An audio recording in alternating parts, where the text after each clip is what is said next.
चांग मक्सू ने अपने दांत पीस लिए और ये शिवेन की ओर बढ़ा।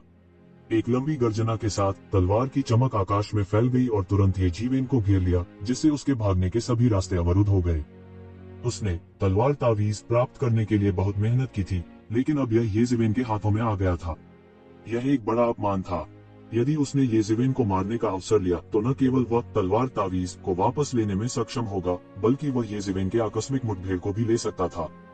येज़ेवेन केवल एक अमर स्तर का था, लेकिन वह इतना क्रूर था। उसके पास एक शक्तिशाली तुरुप का इक्का होना चाहिए जिसके बारे में कोई और नहीं जानता था। चांग मक्सू की तलवार की चमक आसमान में हिल गई और 36 छायाएं बनाई। उन्होंने दिव्य आत्माओं के पदों पर कब्जा कर लिया और येज़ेवेन पर एक साथ हमला किया। तलवार तावीज के बिना वह चाहकर भी शासक की तलवार क्यूई को नहीं खोल सकता था। शाही प्रभु स्तर की युद्ध तकनीक कई लोगों के लिए अत्यंत कठिन थी, विशेषकर तब जब उनके पास सही साधना पद्धति नहीं थी।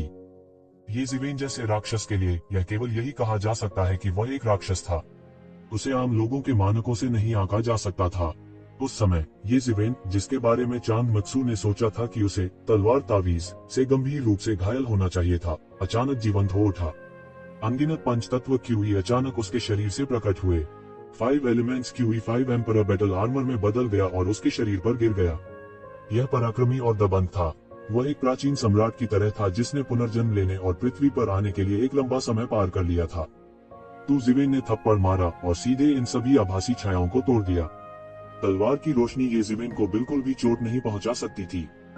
चांग मक्सू के हाव भाव बदल गए। उसने देखा कि एक शिवेन की ताकत लगातार बढ़ रही थी। यह बेहद भयानक स्तर पर चढ़ गया। यह अकल्पनीय था। वह इतना मजबूत कैसे हो सकता है? यह असंभव है।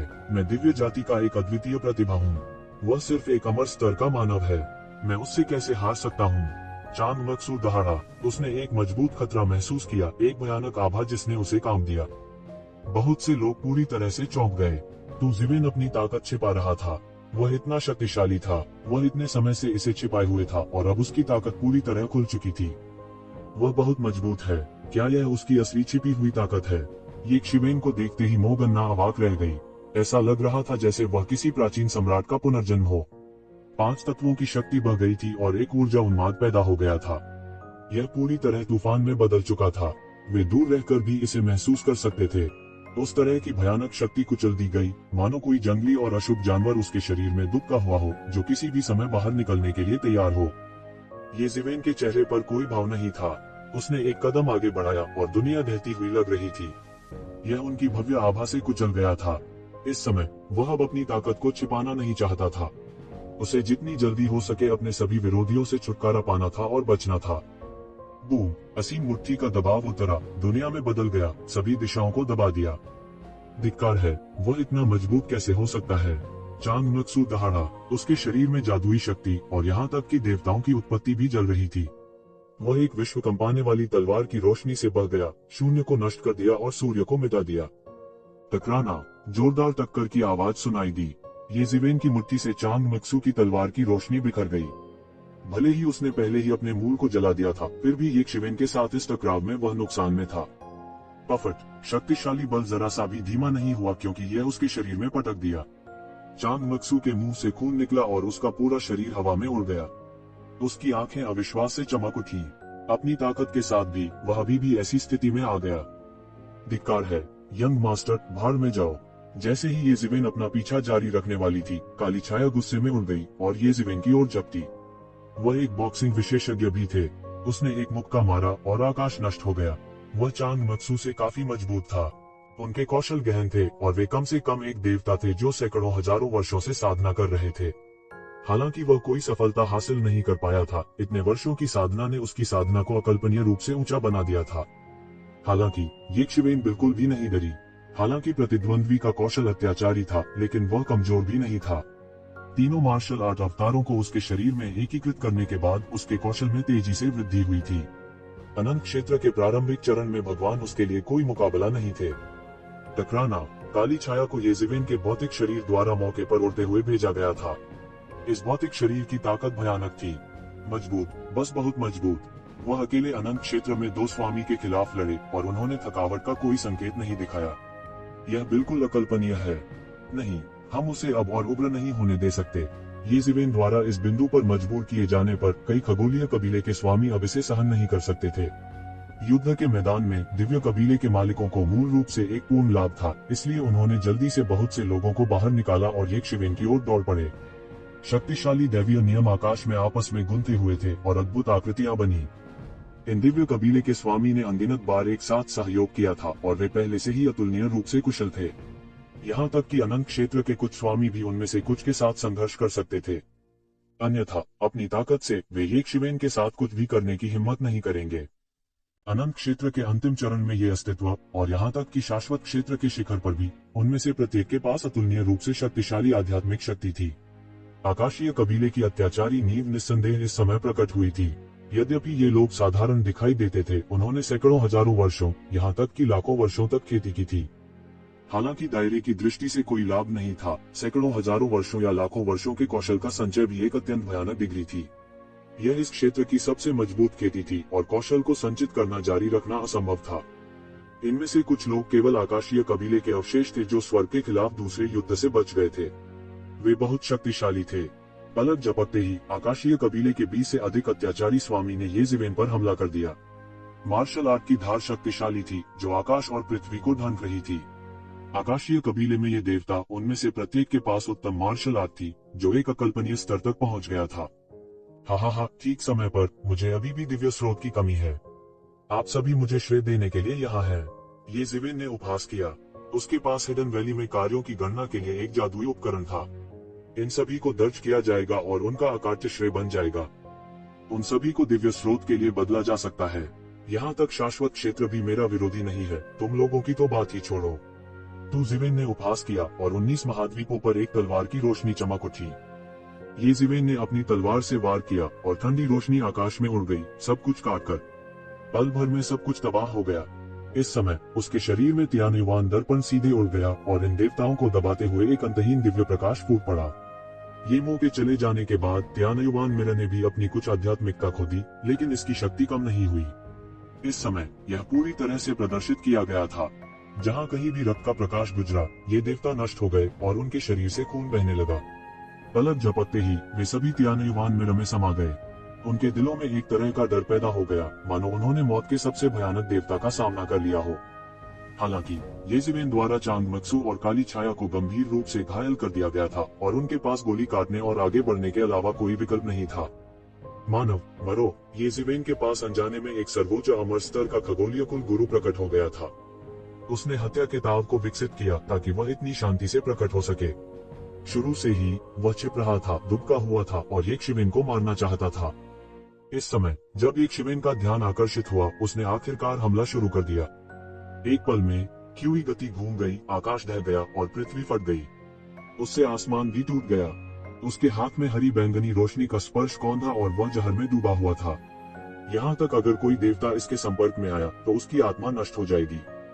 क्या आपको लगता है कि मुझे नहीं पता? तो जिवेन ने उपहास किया और दोनों हाथों से एक मुहर लगा दी। अचानक गड़गड़ाहट की आवाज सुनाई दी और आसमान में एक चौंकाने वाली बिजली चमकी। यह जल्दी से आकाशीय कबीले के हत्यारे की ओर गिर पड़ा। हत्यारे की गति बहुत तेज थी, लेकिन वह क्या कर सकता था? ये जिवेन की गति उससे भी तेज थी और बहुत तेज। वह बिल्कुल भी चकमा नहीं दे सका और वह मारा गया और उसकी आत्मा एक पल में नष्ट हो गई। यह गड़गड़ाहट और बिजली के नियम को संघनित करने के बाद ये जिवेन की गड़गड़ाहट तकनीक की शक्ति थी। यह कहा जा सकता है कि यह पहले जैसा नहीं था। उसके रक्त के सभी सार को त्यानुवान मिरर ने निगल लिया था और ऐसा लग रहा था कि कोई शक्तिशाली शक्ति उसके शरीर से बाहर निकलने वाली है। मानव दाव मुट्ठी। उसने एक मुक्का मारा और मुट्ठी की ऊर्जा आकाश से कट गई। यह शक्तिशाली था और इसने आकाशीय कुल देवताओं को तुरंत दबा दिया।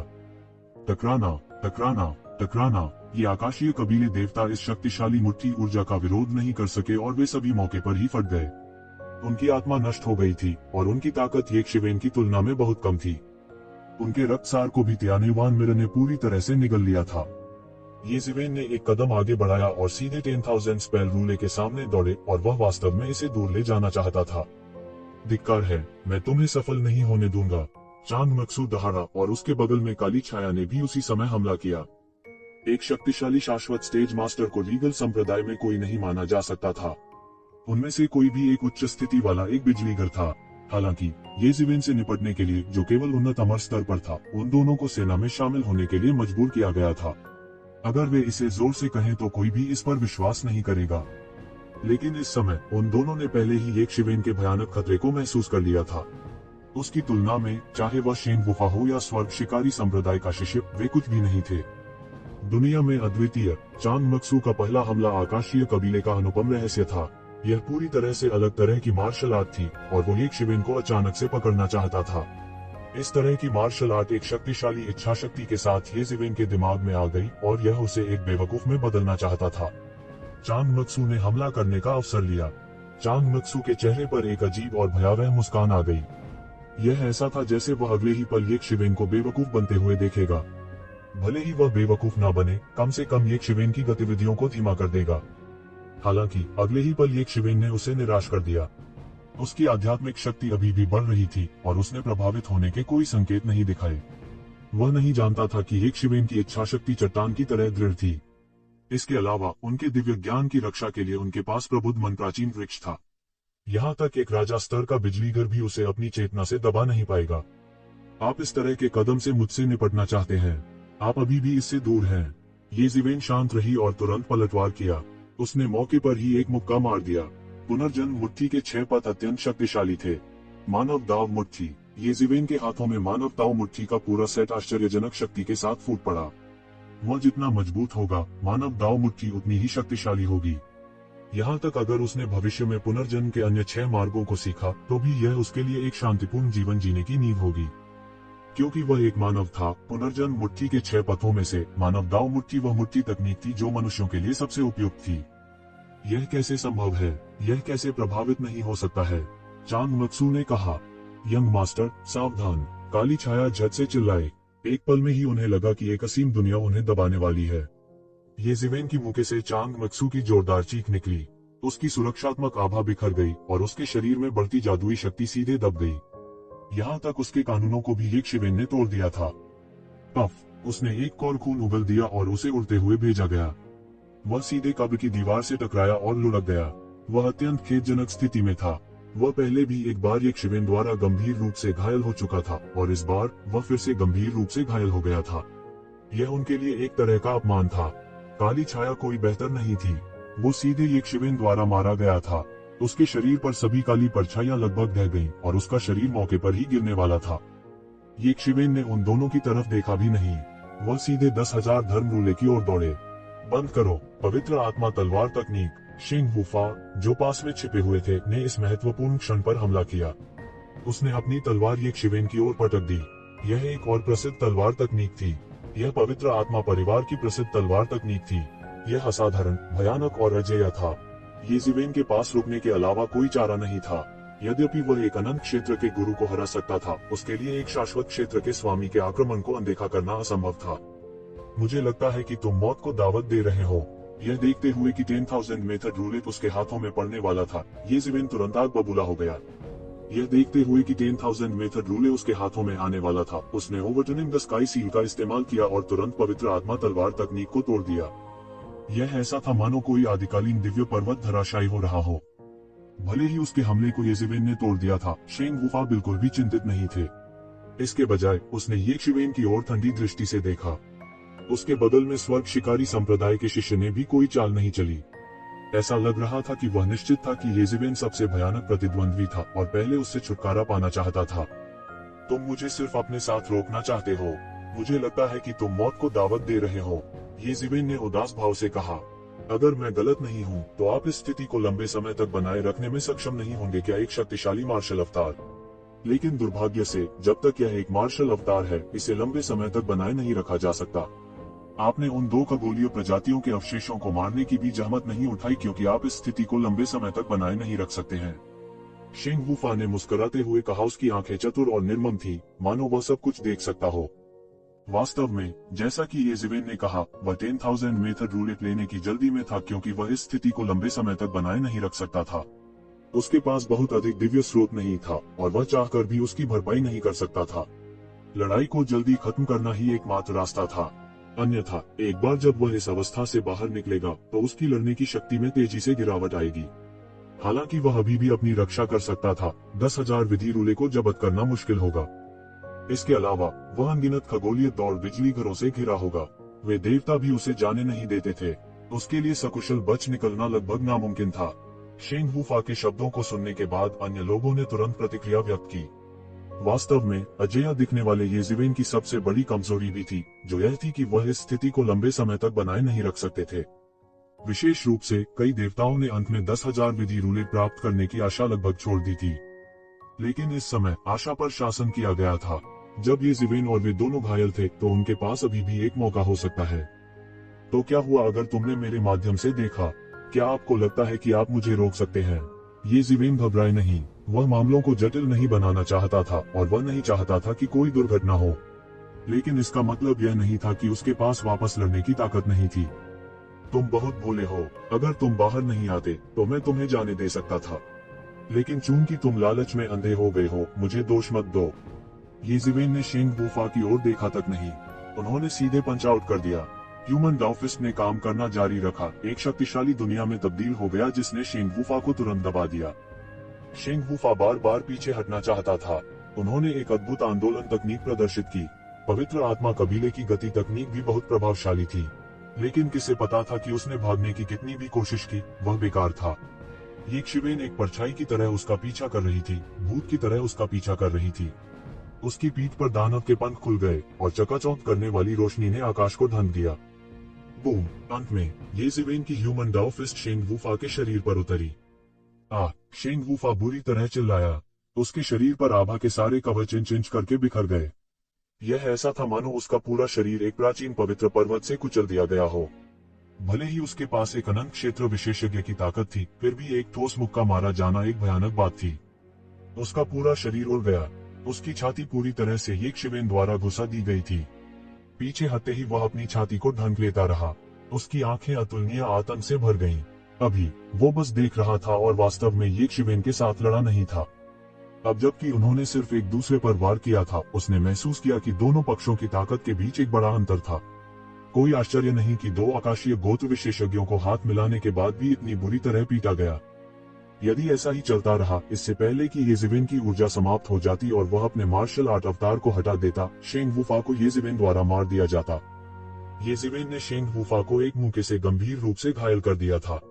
यदि यह सनातन क्षेत्र का विशेषज्ञ होता तो शायद वह अब तक मर चुका होता। हालांकि अनंत क्षेत्र के विशेषज्ञों की जीवन शक्ति दृढ़ होने के लिए प्रसिद्ध थी। इनसे निपटना बहुत मुश्किल था। येशिवेन के पास सबसे ज्यादा समय की कमी थी। उसके पास उन्हें पूरी तरह से मारने का समय नहीं था। यह व्यक्ति कितना भयानक है, वह एक भूसे से शाश्वत क्षेत्र के विशेषज्ञ को गंभीर रूप से घायल कर सकता है। यह बिल्कुल अकल्पनीय है। मैंने अभी देखा कि शेंग वूफा ने जिन कानूनों को कड़ी मेहनत से संघनित किया था, वे सभी बिखर गए थे। इसने उनके दिव्य मूल को पहले ही घायल कर दिया है। किसी ने कहा, इस दृश्य को देखकर वे मौत से डरे बिना नहीं रह सके। यहाँ तक एक शाश्वत क्षेत्र विशेषज्ञ भी येशिवेन के साथ कुछ नहीं कर सका। एक मुक्का लगने से वह गंभीर रूप से घायल हो गया। यह व्यक्ति वास्तव में अजेय था। यह व्यक्ति अब नियंत्रित करने के लिए पहले से ही बहुत शक्तिशाली है। अगर हम उसे पालने में नहीं फंसाते हैं तो वह भविष्य में निश्चित रूप से एक बेजोड़ शख्सियत बन जाएगा। इस समय चाहे वह आकाशीय कुल हो या विभिन्न कुलों के देवता, वे सभी इस दृश्य को टकटकी लगाकर देख रहे थे। एक शाश्वत क्षेत्र के विशेषज्ञ को हराना कोई ऐसी चौंकाने वाली बात नहीं थी। उसने वास्तव में उसे एक चाल से गंभीर रूप से घायल कर दिया था। वह बस अजेय था। युंगसी, आपके संप्रदाय ने अप्रत्याशित रूप से ऐसा बेजोड़ व्यक्ति उत्पन्न किया है। मुझे डर है कि उसका भविष्य असीम है। मोगन्ना ने रुक रुक कर कहा। हाँ, इतना मजबूत। युंगसी केवल इस बात पर टिप्पणी कर सकती थी कि वह कितना मजबूत था। ऐसा आंकड़ा पूरी तरह से अकल्पनीय था। वह उससे अलग था। भविष्य में वह निश्चित रूप से संप्रदाय का एक प्रमुख व्यक्ति होगा। यह कहना गलत नहीं होगा कि उनका भविष्य असीम था। कई दिव्य कुल भी अपनी बुद्धि से डर गए थे। उन्होंने उग्र लोगों के बारे में सुना था, लेकिन उन्होंने ऐसे उग्र व्यक्ति के बारे में कभी नहीं सुना था। यह बस भयावह था। छोड़ना चाहते हो? क्या तुम्हें लगता है कि तुम जा सकते हो? तुम बहुत भोली हो। येजिवेन ने महसूस किया कि वह बहुत उदार था। शेंग वूफा ने वास्तव में उसे भड़काने की हिम्मत की। कुछ ही देर में उसने फिर हमला कर दिया। प्रकाश की एक चौंकाने वाली किरण उसकी मुट्ठी से निकली, जो शून्य को भेद रही थी। वह समय की नदी से भी अधिक अमर और शक्तिशाली जान पड़ती थी। शेंग वूफा ने विरोध करना जारी रखा, लेकिन वह विरोध कैसे कर सकता था? भले ही वह अपनी चरम अवस्था में था, फिर भी वह येज़ेवेन का विरोधी नहीं था। अब अकेले रहने दे कि वह गंभीर रूप से घायल हो गया था। येज़ेवेन के मुके ने धीरे धीरे शेंग वुफा के सभी प्रतिरोध को तोड़ दिया। क्या रक्षात्मक शक्ति तकनीक, कौन सी दैवीय शक्ति, कौन सा दिव्य उपकरण, सब के सब बिखर गए। वो येज़ेवेन का विरोधी बिल्कुल भी नहीं था। नहीं, तुम मुझे नहीं मार सकते। मैं पवित्र आत्मा कबीले की अतुलनीय प्रतिभा हूँ। यदि तुम मुझे मारोगे तो मेरा कबीला निश्चित रूप से तुम्हें जाने नहीं देगा। शेंग वुफा चिल्लाते रहे। इस समय वह आखिरकार डर गया। उसने पहले ही अपने ताव को सिद्ध कर दिया था, इसलिए उसे मूल रूप से मृत्यु की कोई अवधारणा नहीं थी। हालांकि इस समय येशिवेन के सामने उसने अंत में फिर से मौत की आभा महसूस की। मुझे जाने नहीं देंगे, फिर उन्हें आने दो। जितने आएंगे मैं उन्हें मार डालूंगी। येशिवेन अविचलित थी। उसने अपनी दैवीय शक्ति को जलाने की गति बढ़ा दी और सीधे आक्रमण कर दिया। टकराना। शेंग वुफा का पूरा शरीर येशिवेन के मुक्कों से टकरा गया था। इस बार यह एक ठोस हिट थी। उसका शरीर घटनास्थल पर मांस और खून के ढेर में बदल गया। शेंग वुफा का शरीर अभी भी फिर से जुड़ना चाहता था। यहाँ तक अगर एक सनातन क्षेत्र के मास्टर के पास केवल एक कोशिका बची हो तो भी वह ठीक हो सकता है। यह जीवन शक्ति के एक बड़े नुकसान के अलावा और कुछ नहीं था, इसलिए उन्हें अमर कहा जाता था। हालांकि येशिवेन उसे यह अवसर कैसे दे सकती थी। उसने एक अन्य शाश्वत क्षेत्र गुरु की शक्ति को अवशोषित करने के लिए सीधे त्यानेवान मिरा का उपयोग किया। त्यानेवान मिरा अभी भी बदल रहा था।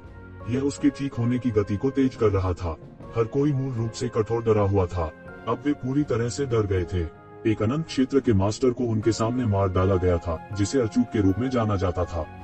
यह दृश्य बहुत ही झकझोर देने वाला था। केवल मु युनशी और मोगन्ना थोड़े बेहतर थे।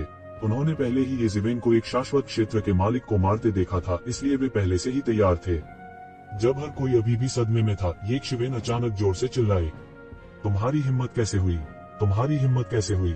येशिवेन चिल्लाया और तुरंत उल्टने वाली स्काई सील बनाई, जो स्वर्ग शिकारी संप्रदाय के शिष्य की ओर एक पहाड़ की तरह टूट गई। वह वास्तव में 10,000 स्पेल रूलेट की ओर उड़ गया था, जबकि येशिवेन शेंग वुफा को मार रहा था। वह 10,000 स्पेल रूले छीनने के लिए अराजकता का फायदा उठाना चाहता था। येशिवेन 10,000 स्पेल रूले पर ध्यान दे रहा था, तो वह उसे कैसे सफल होने दे सकता था? टकराना। उल्टा स्काई सील स्वर्ग हंटर संप्रदाय के शिष्य के शरीर पर टूट गया, जिससे उसके शरीर पर एक खूनी गंदगी हो गई। उसका शरीर एक तोप के गोले की तरह नीचे गिर गया, जिससे जमीन पर एक विशाल लेई फैंग बन गया। स्वर्ग शिकारी संप्रदाय के शिष्य को चक्कर आने लगा और उसकी सारी इंद्रियां सील हो गईं। वह जानता था कि यह एक संकेत था कि वह बेहोश होने जा रहा था। हालांकि वह यह भी जानता था कि अब वह बेहोश नहीं हो सकता। वह बिल्कुल बेहोश नहीं हो सकता था, अन्यथा वह निश्चित रूप से मर जाएगा। उसने जबरदस्ती गंभीर दर्द को सहन किया और जमीन पर लुढ़कती हुई काप की तरह बाहर निकल गया। जैसे ही वह भागा, उसने देखा कि येशिवेन पहले ही उसके सामने आ गया था और जिस जगह पर वह लेटा था वह पूरी तरह से चकनाचूर हो गया था। आपने वास्तव में मुझे मारने का साहस किया। आपने पहले ही पवित्र आत्मा परिवार को नाराज कर दिया है। क्या आप हमारे स्वर्ग शिकारी संप्रदाय को भी अपमानित करने जा रहे हैं? हेवन हंटर संप्रदाय के शिष्य ने डरावनी और अविश्वास में कहा। येशिवेन ने शेंग वुफा को मार डाला, जिसका अर्थ था कि वह पहले से ही पवित्र आत्मा परिवार के दुश्मन बन गए थे। क्या वह अब स्वर्ग शिकारी संप्रदाय को ठेस पहुंचाने वाला था? तो क्या हुआ अगर मैं स्वर्ग शिकारी संप्रदाय का अपमान करता हूँ? येशिवेन ने उपहास के साथ कहा। जैसे ही उसने बोलना समाप्त किया, वह पहले ही स्वर्ग शिकारी संप्रदाय के शिष्य के सामने दौड़ पड़ा। फैले हुए दानवों के पंख उसकी गति को चरम सीमा तक बढ़ा देते थे। वह स्वर्ग शिकारी संप्रदाय के शिष्य के सामने प्रकट हुआ जैसे कि उसने अंतरिक्ष पार कर लिया हो। उसके हाथ में एक भयानक तलवार की रोशनी घूम गई। यह शासक की तलवार की रोशनी थी। हालांकि यह अभी पूरी तरह से नहीं बना था, फिर भी इसकी भयानक शक्ति स्पष्ट थी। बूम! तेज गर्जना के साथ तलवार प्रकाश सीधे स्वर्ग शिकारी संप्रदाय के शिष्य के शरीर में फूट गया, जिससे उसके टुकड़े टुकड़े हो गए। उसके ठीक होने का कोई रास्ता नहीं था और वह पूरी तरह से त्यानेवान मिरा में समा गया था। येशिवेन वास्तव में थोड़ा हौंफने लगी। भयंकर युद्धों की इस श्रृंखला के बाद उनके मार्शल आर्ट अवतार की ऊर्जा पहले ही 70 से 80% तक समाप्त हो चुकी थी। यह कैसे संभव हो सकता है कि इस तरह की शीर्ष लड़ाकू शक्ति को बनाए रखने के लिए भुगतान करने की कोई कीमत नहीं थी। आमतौर पर उसके पास खुद को भरने के लिए बहुत सारे ईश्वरीय स्रोत थे। इस तरह खपत की दर धीमी होगी। अब जब वह स्वयं को सहारा देने के लिए अपनी स्वयं की धर्म शक्ति पर निर्भर था, यह स्वाभाविक रूप से बहुत बुरा था। वह अपने दोनों हाथों से एक मुहर बनाने लगा और उसके मुंह से कुछ प्राचीन शब्द बोलने लगे। कुछ अजीबोगरीब शब्दांश थे जिनके बारे में बहुत से लोगों ने नहीं सुना होगा। हालांकि तियान कबीले के वे विशेषज्ञ अचानक दंग रह गए, क्योंकि ये जिवेन तियान कबीले के शब्दों को पढ़ रहा था, लेकिन कोई बाहरी व्यक्ति इसे इतनी अच्छी तरह से कैसे पढ़ सकता है। जिस बात ने उन्हें और भी भयभीत कर दिया वह यह था कि 10,000 मेथड रूलेट, जो आकाश में तैर रहा था और इन चोटी के विशेषज्ञों को लड़ने देता था, ने वास्तव में प्रतिक्रिया की और धीरे धीरे ये जिवेन के पास पहुंचा। ये जिवेन के शरीर से एक प्राचीन आभा निकल रही थी, जैसे कि एक प्राचीन व्यक्ति का उसके शरीर में पुनर्जन्म हुआ हो, और यह आभा 10,000 कानून राजा के अलावा और कोई नहीं थी। इस वजह से 10,000 लॉ रूलेट ने प्रतिक्रिया व्यक्त की, क्योंकि इसने उसे 10,000 लॉ किंग के पुनर्जन्म के रूप में माना। द 10,000 मेथड रूले ने धीरे धीरे ये कजिवेन से संपर्क किया। दूसरी तरफ चांग मिक्सू की आंखें चौड़ी हो गईं, उसका चेहरा अनिच्छा से भर गया। वो सिर्फ ये देख सकता था कि एक शिवेन 10,000 मेथड रूलेट ले गई। यह सबसे बड़ी खामी थी जिसे उसने यह सोचकर स्थापित किया था कि कोई खामी नहीं थी। उसने कभी नहीं सोचा था कि इतना शक्तिशाली संकी प्रकट होगा। हालांकि वह पहले से ही जानता था कि एक शिवेन लंबे समय तक टिकने में सक्षम नहीं होगा, और वह मार्शल आर्ट्स अवतार को ट्रम्प कार्ड के रूप में इस्तेमाल कर सकता है। यह एक पारंपरिक युद्ध पद्धति नहीं थी। लेकिन जानना एक बात थी, तो जिवेन अपनी सबसे अच्छी स्थिति में नहीं था और वह गंभीर रूप से घायल हो गया था। अगर उसने उस लड़के का ध्यान आकर्षित किया तो क्या यह विनाशकारी नहीं होगा? ये जिवेन की ताकत के साथ, यहाँ तक मार्शल आर्ट्स अवतार के बिना भी, चांग मत्सू उससे निपटने में सक्षम नहीं होगा। हालांकि उनके दिल में एक अतिवादी विचार भी था। अगर वह ये जिवेन को कुछ समय के लिए रोक सकता है, तो ये जिवेन मार्शल आर्ट्स अवतार के समर्थन के बिना तियान कबीले की सेना के घेरे से बच नहीं पाएगा। अंत में वह यहाँ जिंदा फंस जाएगा। वह अपने दिल में अतुलनीय रूप से संघर्ष कर रहा था। यहाँ तक हर कोई एक शिवेन की अद्भुत लड़ने की ताकत से हैरान था। किसी ने नेतृत्व करने की हिम्मत नहीं की। उन सभी को उम्मीद थी कि कोई ऊपर जाकर एक शिवेन को रोक सकता है, लेकिन वह व्यक्ति खुद नहीं हो सकता था। इस प्रकार वे केवल ये जिवेन को 10,000 विधि रूले को परिष्कृत करते हुए देख सकते थे। इसके अलावा उन्होंने नहीं सोचा था कि ये जिवेन रूले को इतनी जल्दी दूर कर सकती है। इन आशंकाओं ने उन्हें मौके पर ही जम जाने पर मजबूर कर दिया, और उन्होंने केवल तभी प्रतिक्रिया दी जब एक शिवेन रूले को परिष्कृत करने वाले थे। बंद करो, 10,000 विधि रूले छोड़ो, रुकना, यहाँ रहें। इस समय अंत में सभी ने प्रतिक्रिया व्यक्त की और एक शिवेन की ओर दौड़ पड़े, जैसे कि वे पागल हो गए हों। वे एक शिवेन को सफल नहीं होने दे सकते थे। एक शिवेन ने इन पागल लोगों पर नजर डाली। तियान कबीले के विशेषज्ञ थे, साथ ही प्रमुख बलों के देवता भी थे। उन्हें इस दृश्य को देखने की उम्मीद नहीं थी। आपको लगता है कि आप मुझे रोक सकते हैं? मेरे लिए तोड़ो, ये जिवेन चिल्लाया। उसने अपना हाथ फड़फड़ाया और उसके हाथ में 10,000 मेथड रूलेट दिखाई दिया। वह प्रचंड रूप से घूमता रहा और आसपास की आध्यात्मिक ऊर्जा आश्चर्यजनक गति से इकट्ठी होती गई। फिर एक भयानक लहर तुरंत आसपास के क्षेत्र में उतार चढ़ाव करने लगी। द 10,000 मेथड रूलेट बड़ा और बड़ा होता गया जब तक कि यह एक विशाल चक्की के पार्ट जैसा नहीं लगने लगा। ये जिवेन ने अपना हाथ फड़फड़ाया और अतुलनीय रूप से विशाल 10,000 मेथड रूलेट अंत में नीचे गिर गया। टकराना, टकराना, टकराना, अल्पविराम अल्पविराम, पफ पफ पफ। कई विशेषज्ञ जो वहां पहुंचे उन्हें 10,000 विधि रूले द्वारा उड़ान भरकर भेजा गया। 10,000 मेथड रूले के हमले को कोई नहीं रोक सका। हालांकि ये जिवेन 10,000 मेथड रूलेट की असली शक्ति को प्रदर्शित नहीं कर सका, फिर भी 10,000 मेथड रूलेट के शक्तिशाली शरीर पर भरोसा करते हुए यह ऐसा कुछ नहीं था जिसका ये लोग विरोध कर सकते थे। उन्हें एक के बाद एक उड़ते हुए भेजा गया, जिससे खून बह रहा था। यहाँ तक जो कुछ दूर थे वे भी ऊर्जा के विस्फोट से उड़ गए। लेकिन उन लोगों की तुलना में जिनके शरीर के टुकड़े टुकड़े कर दिए गए थे, वे अभी भी भाग्यशाली माने जाते थे। उनके भाग्य का कारण यह था कि वे एक कदम बहुत धीमे थे। एक पल में हॉल में ज्यादा लोग खड़े नहीं थे। चांग मक्सू और येमो भी कोई अपवाद नहीं थे। भले ही वे दोनों अविनाशी क्षेत्र के विशेषज्ञ थे, वे पहले से ही गंभीर रूप से घायल अवस्था में थे। अब जब उनकी चोटें और अधिक बढ़ गई थी, तो उन्होंने मुंह भर खून उगल दिया। जिवेन ने संकोच नहीं किया। 10,000 मेथड रूले को दूर करने के बाद उसने एक कदम आगे बढ़ाया और मू युक्सी और मो गन्ना की तरफ दौड़ा, जो अभी भी अचंभे में थे। दोनों ने ये जिवेन के निर्देशों का पालन किया और बहुत करीब आने की हिम्मत नहीं की। वे खुद को बचाने के लिए जिम्मेदार थे, इसलिए वे बहुत करीब नहीं आए। इसके बजाय वे कुछ ऐसे बन गए जो खड़े रह सकते थे। तुम किसका इंतजार कर रहे हो?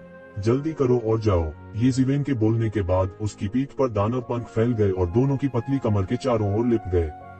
एक पल में वे जिस मार्ग से आए थे वहां से गायब हो गए। ये जिवेन ने शुरुआत में जैसा सोचा था वैसा ही हुआ। इस समय गलियारा तियान कबीले के विशेषज्ञों से भरा हुआ था। हालांकि मकबरा बड़ा था, लेकिन यह इतना बड़ा नहीं था कि सभी को समायोजित किया जा सके। इतने सारे लोग गलियारे में प्रतीक्षा कर रहे थे। जैसे ही उन्होंने येशिवेन और अन्य दो को भागते हुए देखा, उन्होंने उन पर हमला कर दिया। येशिवेन के कोई कदम उठाने का इंतजार किए बिना मू युक्सी और मो गन्ना ने भी हमला कर दिया। हालांकि उनकी ताकत की तुलना येशिवेन की ताकत से नहीं की जा सकती थी। इस अनुभव के बाद वे पहले ही मरे हुए दायरे की दहलीज को छू चुके थे। वे मरे हुए दायरे में प्रवेश करने से बस थोड़ी ही दूर थे। इन खगोलीय योद्धाओं से निपटना बिल्कुल भी मुश्किल नहीं था, जो अधिक से अधिक अमर साम्राज्य के प्रारंभिक चरण में थे। जैसे भेड़िए भीड़ों के झुंड में घुस जाते हैं, वैसे ही वे मार्ग में से छेद करते हैं। येशिवेन की पीठ पर लगे प्रकाश के पंख लगातार फड़फड़ा रहे थे। हर बार जब वे फड़फड़ाते थे तो बिजली के चमकने और कहर बरपाने ताकत होती थी। कई दिव्य योद्धाओं के पास प्रतिक्रिया करने का समय भी नहीं था और उन्हें गला घोंटकर मार डाला गया था। हालांकि उनके पास ताव पुष्टिकरण की तुलना में ताकत थी, फिर भी वे येशिवेन के सामने बहुत अनुभवहीन थे। वे तीनों आगे बढ़े जैसे कि वहां कोई नहीं था। जल्द ही वे उस स्थान पर पहुंचे जहां येशिवेन ने व्यूह निर्माण को नष्ट कर दिया था। यही बचने का रास्ता था जिसकी येशिवेन ने भविष्यवाणी की थी। बिना किसी हिचकिचाहट के वे उड़ गए। जब वे कब्र से बाहर निकले तो मू युक्सी और मो गन्ना ने राहत की सांस ली। उन्हें लगा कि अंदर की तुलना में बाहर की हवा ज्यादा ताजी है। इस ऑपरेशन को रोमांचक कहा जा सकता है।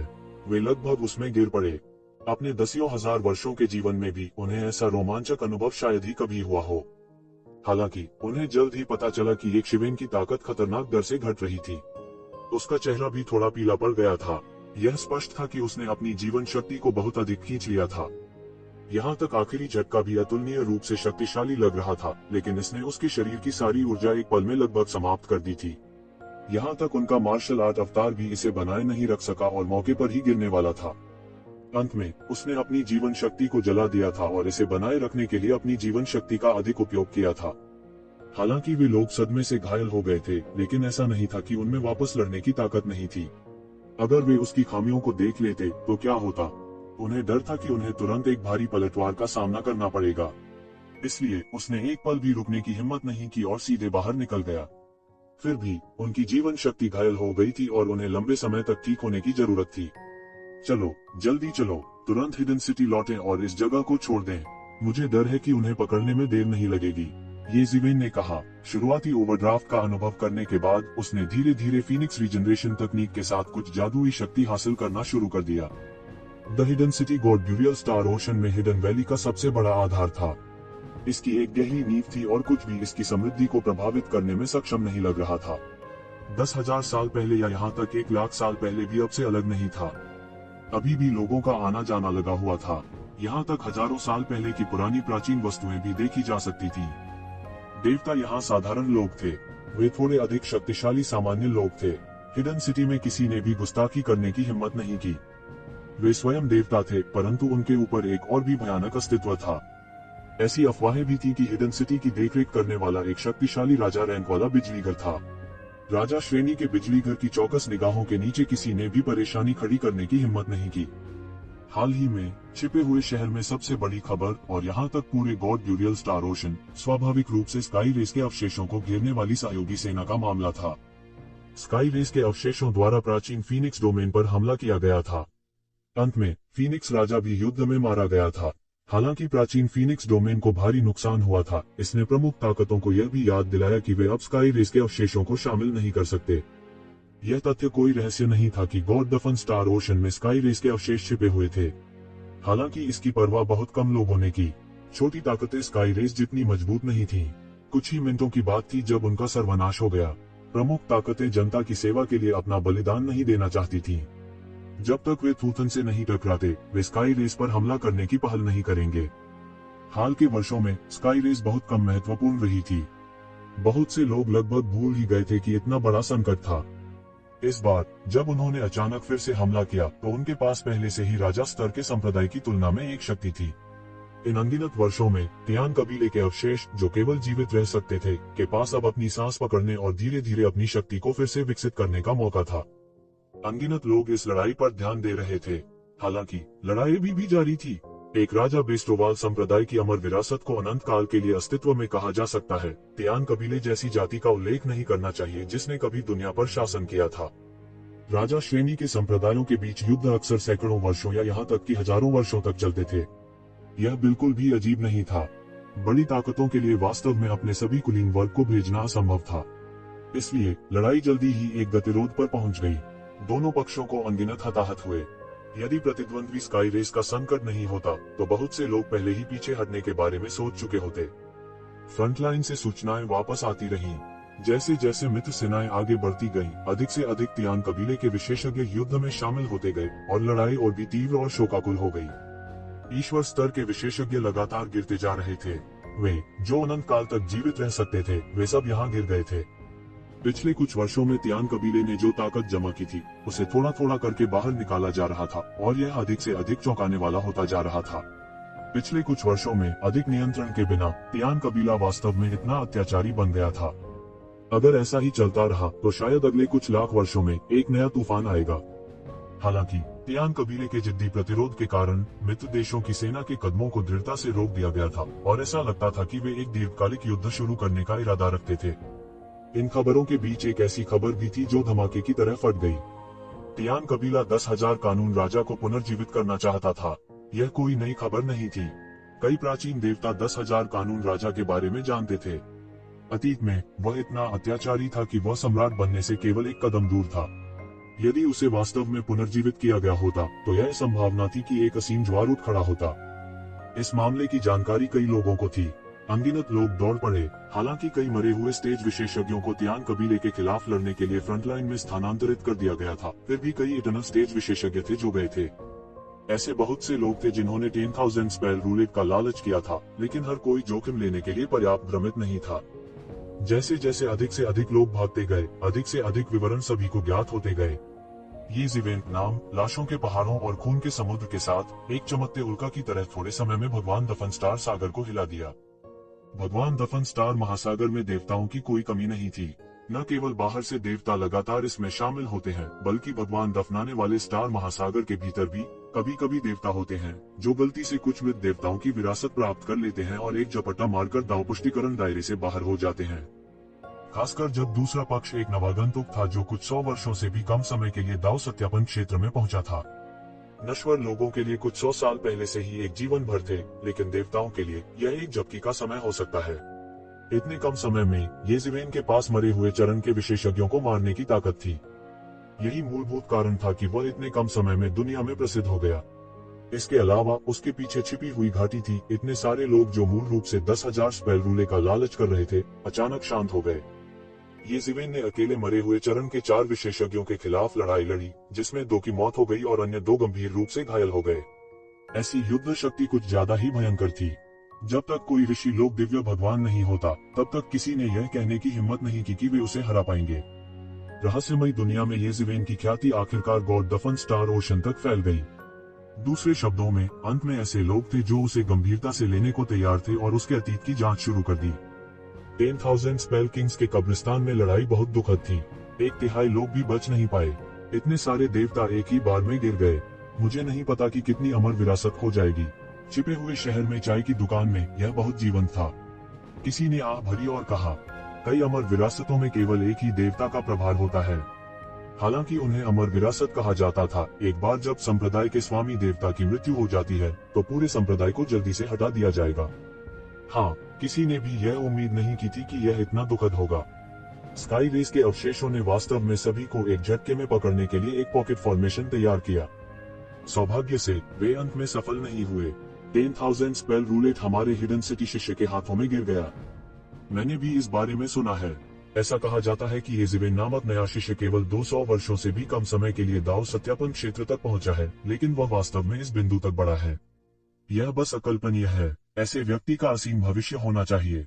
हाँ, यह ठीक है अगर वह अकेले 4 मरे हुए स्थानों से लड़ सकता है, लेकिन वह वास्तव में उनमें से 2 को मार सकता है और उनमें से 2 को गंभीर रूप से घायल कर सकता है।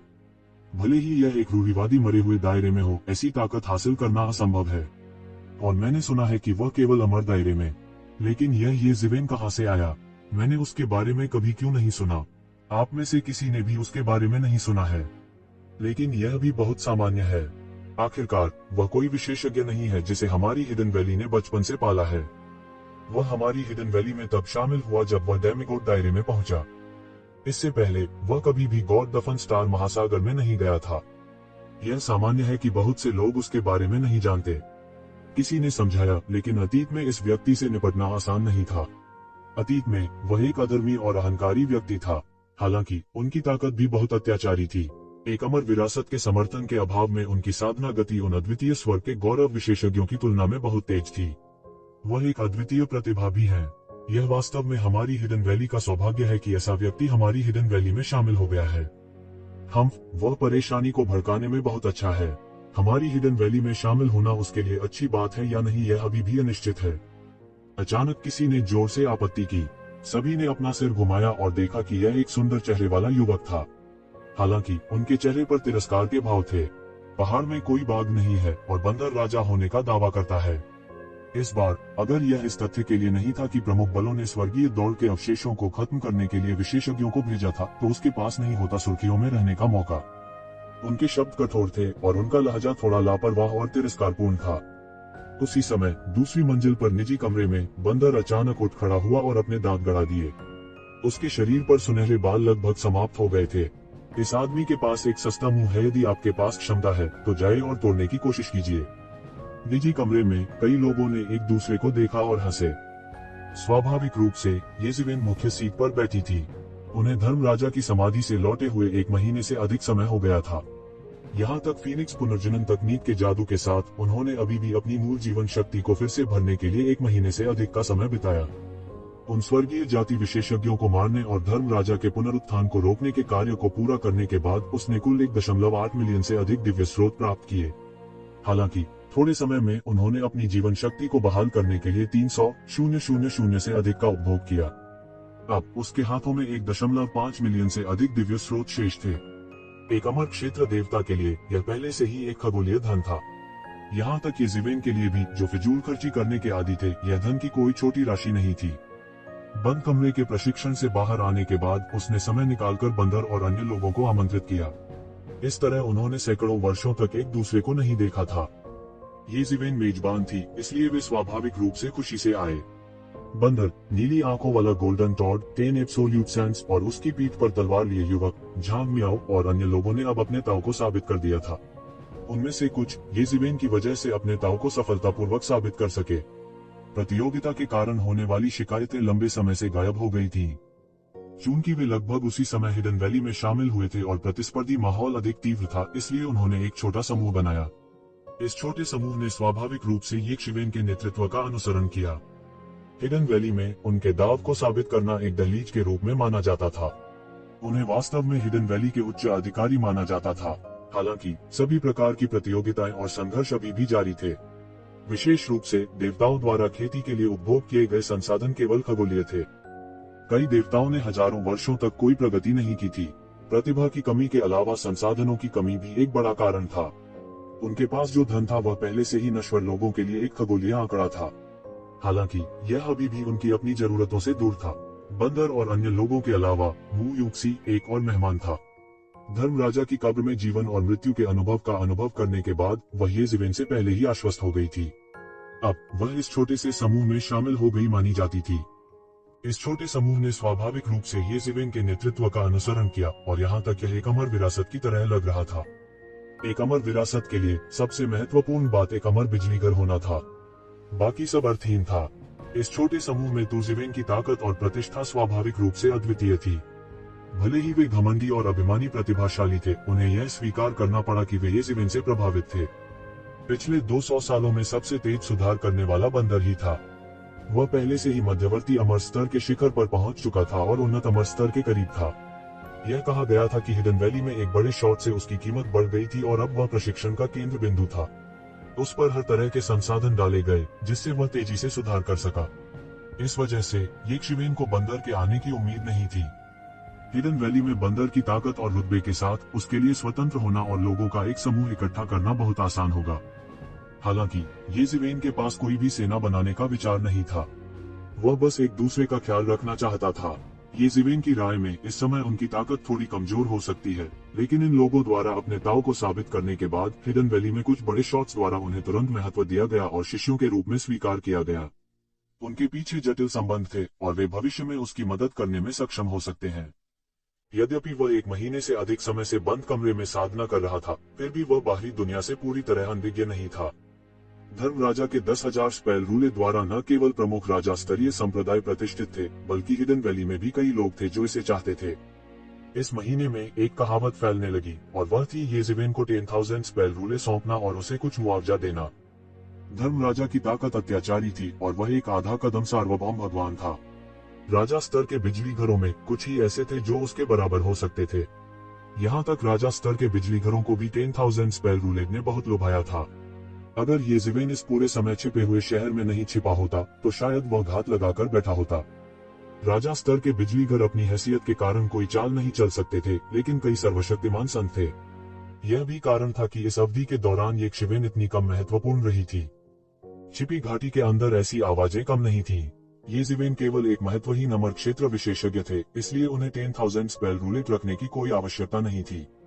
वह उसे परिष्कृत भी नहीं कर सका। यदि यह इस तथ्य के लिए नहीं होता कि वह अपनी प्रतिष्ठा के बारे में चिंतित था और यह तथ्य कि वह नियमों को तोड़ने और लोगों में दहशत पैदा करने से डरता था, तो शायद कोई वास्तव में उसके साथ परेशानी की तलाश में आता। अगर ऐसा होता तो शायद भगवान भी उसकी मदद नहीं कर पाते। यदि यह कोई और होता तो वे दबाव के कारण धर्म रूलेट को आत्मसमर्पण कर सकते थे, क्योंकि एक साधारण अमर स्तर के लिए धर्म रूले को परिष्कृत करना असंभव था। लेकिन लिन यून अलग थी। यह उसकी युद्ध की लूट थी, वह उसे कैसे सौंप सकता था। इसके अलावा उसके अपने तरीके थे। उसके लिए अभी भी 10,000 स्पेल रूले को पूरी तरह से परिष्कृत करने की उम्मीद थी। यह केवल इतना था कि दिव्य उत्पत्ति की आवश्यक मात्रा कबूलिय थी। फिर भी वह रूले को हाथ नहीं लगाएगा। यह एक अनमोल खजाना था और इसका मूल्य ईश्वरीय उत्पत्ति द्वारा नहीं मापा जा सकता था। इस मामले ने उन्हें गहराई से महसूस कराया कि हिडन वैली में उनकी नींव अभी भी उथली थी। उसे जल्द से जल्द अपनी ताकत में सुधार करना था। वह इस तरह जारी नहीं रख सका। येज़ेवेन ने इस छोटे समूह का गठन शक्ति उधार लेने के इरादे से किया था। आखिरकार वे लगभग एक ही समय में हिडन वैली में शामिल हुए थे, इसलिए वे एक दूसरे के मुकाबले एक दूसरे के ज्यादा करीब थे।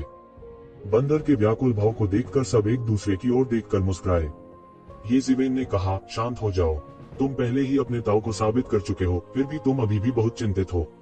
हिडन वैली में बहुत से लोग हैं जो मुझसे असंतुष्ट हैं और सोचते हैं कि मैं सिर्फ भाग्यशाली हूँ।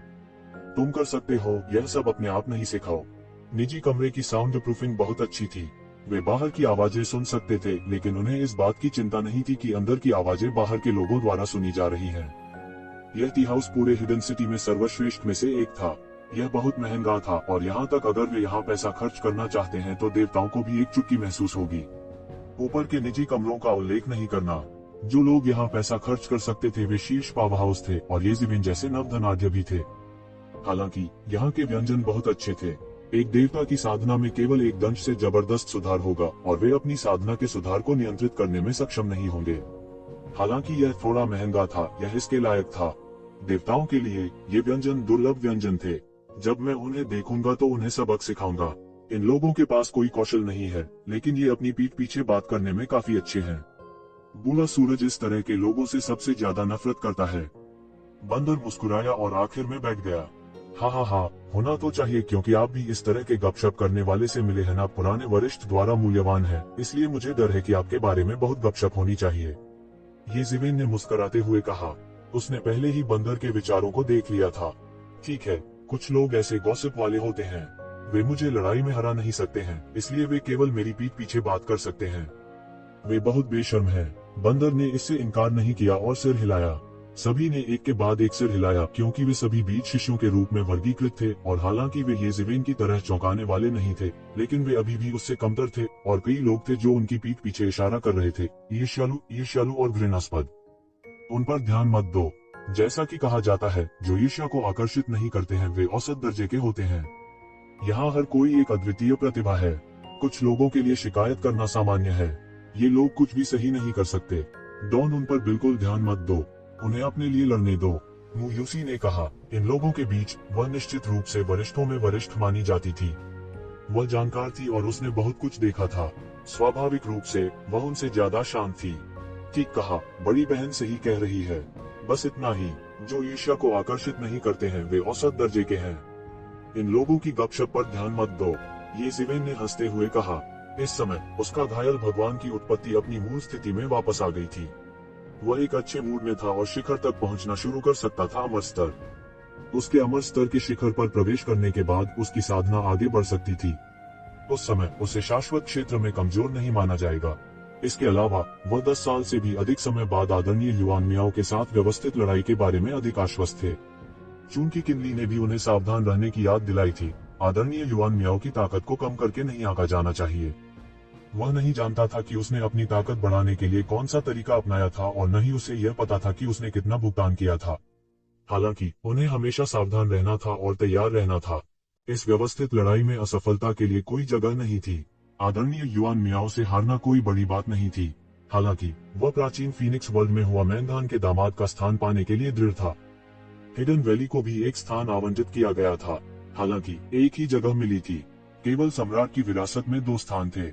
अन्य शाही संप्रदायों के पास केवल एक स्थान था और इसे पहले ही छीन लिया गया था।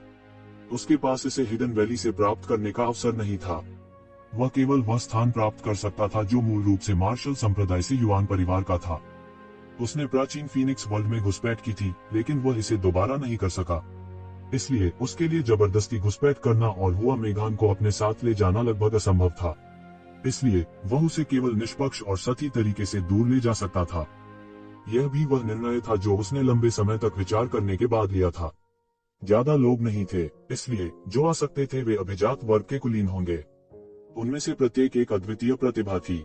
उत्कृष्ट नायकों को दबाना उनके लिए स्वाभाविक रूप से बहुत तनावपूर्ण था। उसे जितना हो सके खुद को बेहतर बनाने के लिए बचे हुए समय का फायदा उठाना चाहिए। खासतौर पर एओ चाओजुंग, जो अपने सिर पर लटकी एक तेज तलवार की तरह थे। तनिक भी विश्राम करने की उसकी हिम्मत न हुई। बारात में सभी बहुत खुश थे। वे अब अपनी तरफ थे। एक साथ बैठने और एक दूसरे के करीब आने का ऐसा मौका उनके लिए दुर्लभ था। उन्हें अधिक संवाद करने के इस अवसर का लाभ उठाना चाहिए। भरपेट खा पीकर सबका इरादा तुरंत जाने का नहीं था। अचानक एक संदेशवाहक तावीज बाहर से आया और ये शिवेन के हाथ में लग गया। सभी ने ये शिवेन की तरफ देखा। ये शिवेन की दिव्य भावना ने तावीज में जांच की और तुरंत समझ गई कि क्या हो रहा है। हर कोई, ऐसा लगता है कि मुझे पहले जाना होगा। मुझे ऑक्टागोनल पैलेस में रिपोर्ट करने का नोटिस मिला है। हमारे पास समय होने पर फिर से मिलते हैं, ये शिवेन ने कहा। इस सभा के बाद वह तुरंत खुद को साधना में डुबो देंगे। शायद कुछ समय पहले वे फिर से मिलेंगे। कोई बात नहीं, तुम पहले जा सकते हो। हमारी चिंता मत करो, म्यू यूसी ने कहा। हालांकि म्यू यूसी अभी इस छोटे से समूह में शामिल हुई थी। यानरान पहले से ही ये शिवेन के बाद दूसरे स्थान पर थी। कोई फर्क नहीं पड़ता कि यह क्षमता या योग्यता के मामले में था, वो ये शिवेन के बाद दूसरे स्थान पर थी। ठीक है, मैं पहले चलता हूँ। जैसे ही एक शिवेन की आवाज गिरी, उसका शरीर शून्य में गायब हो गया। जब वह फिर से प्रकट हुआ तो वह पहले से ही एक बड़े महल के सामने था। महल का नाम ऑक्टागोनल पैलेस था, जिसका मतलब दुनिया भर के मेहमानों का मनोरंजन करना था।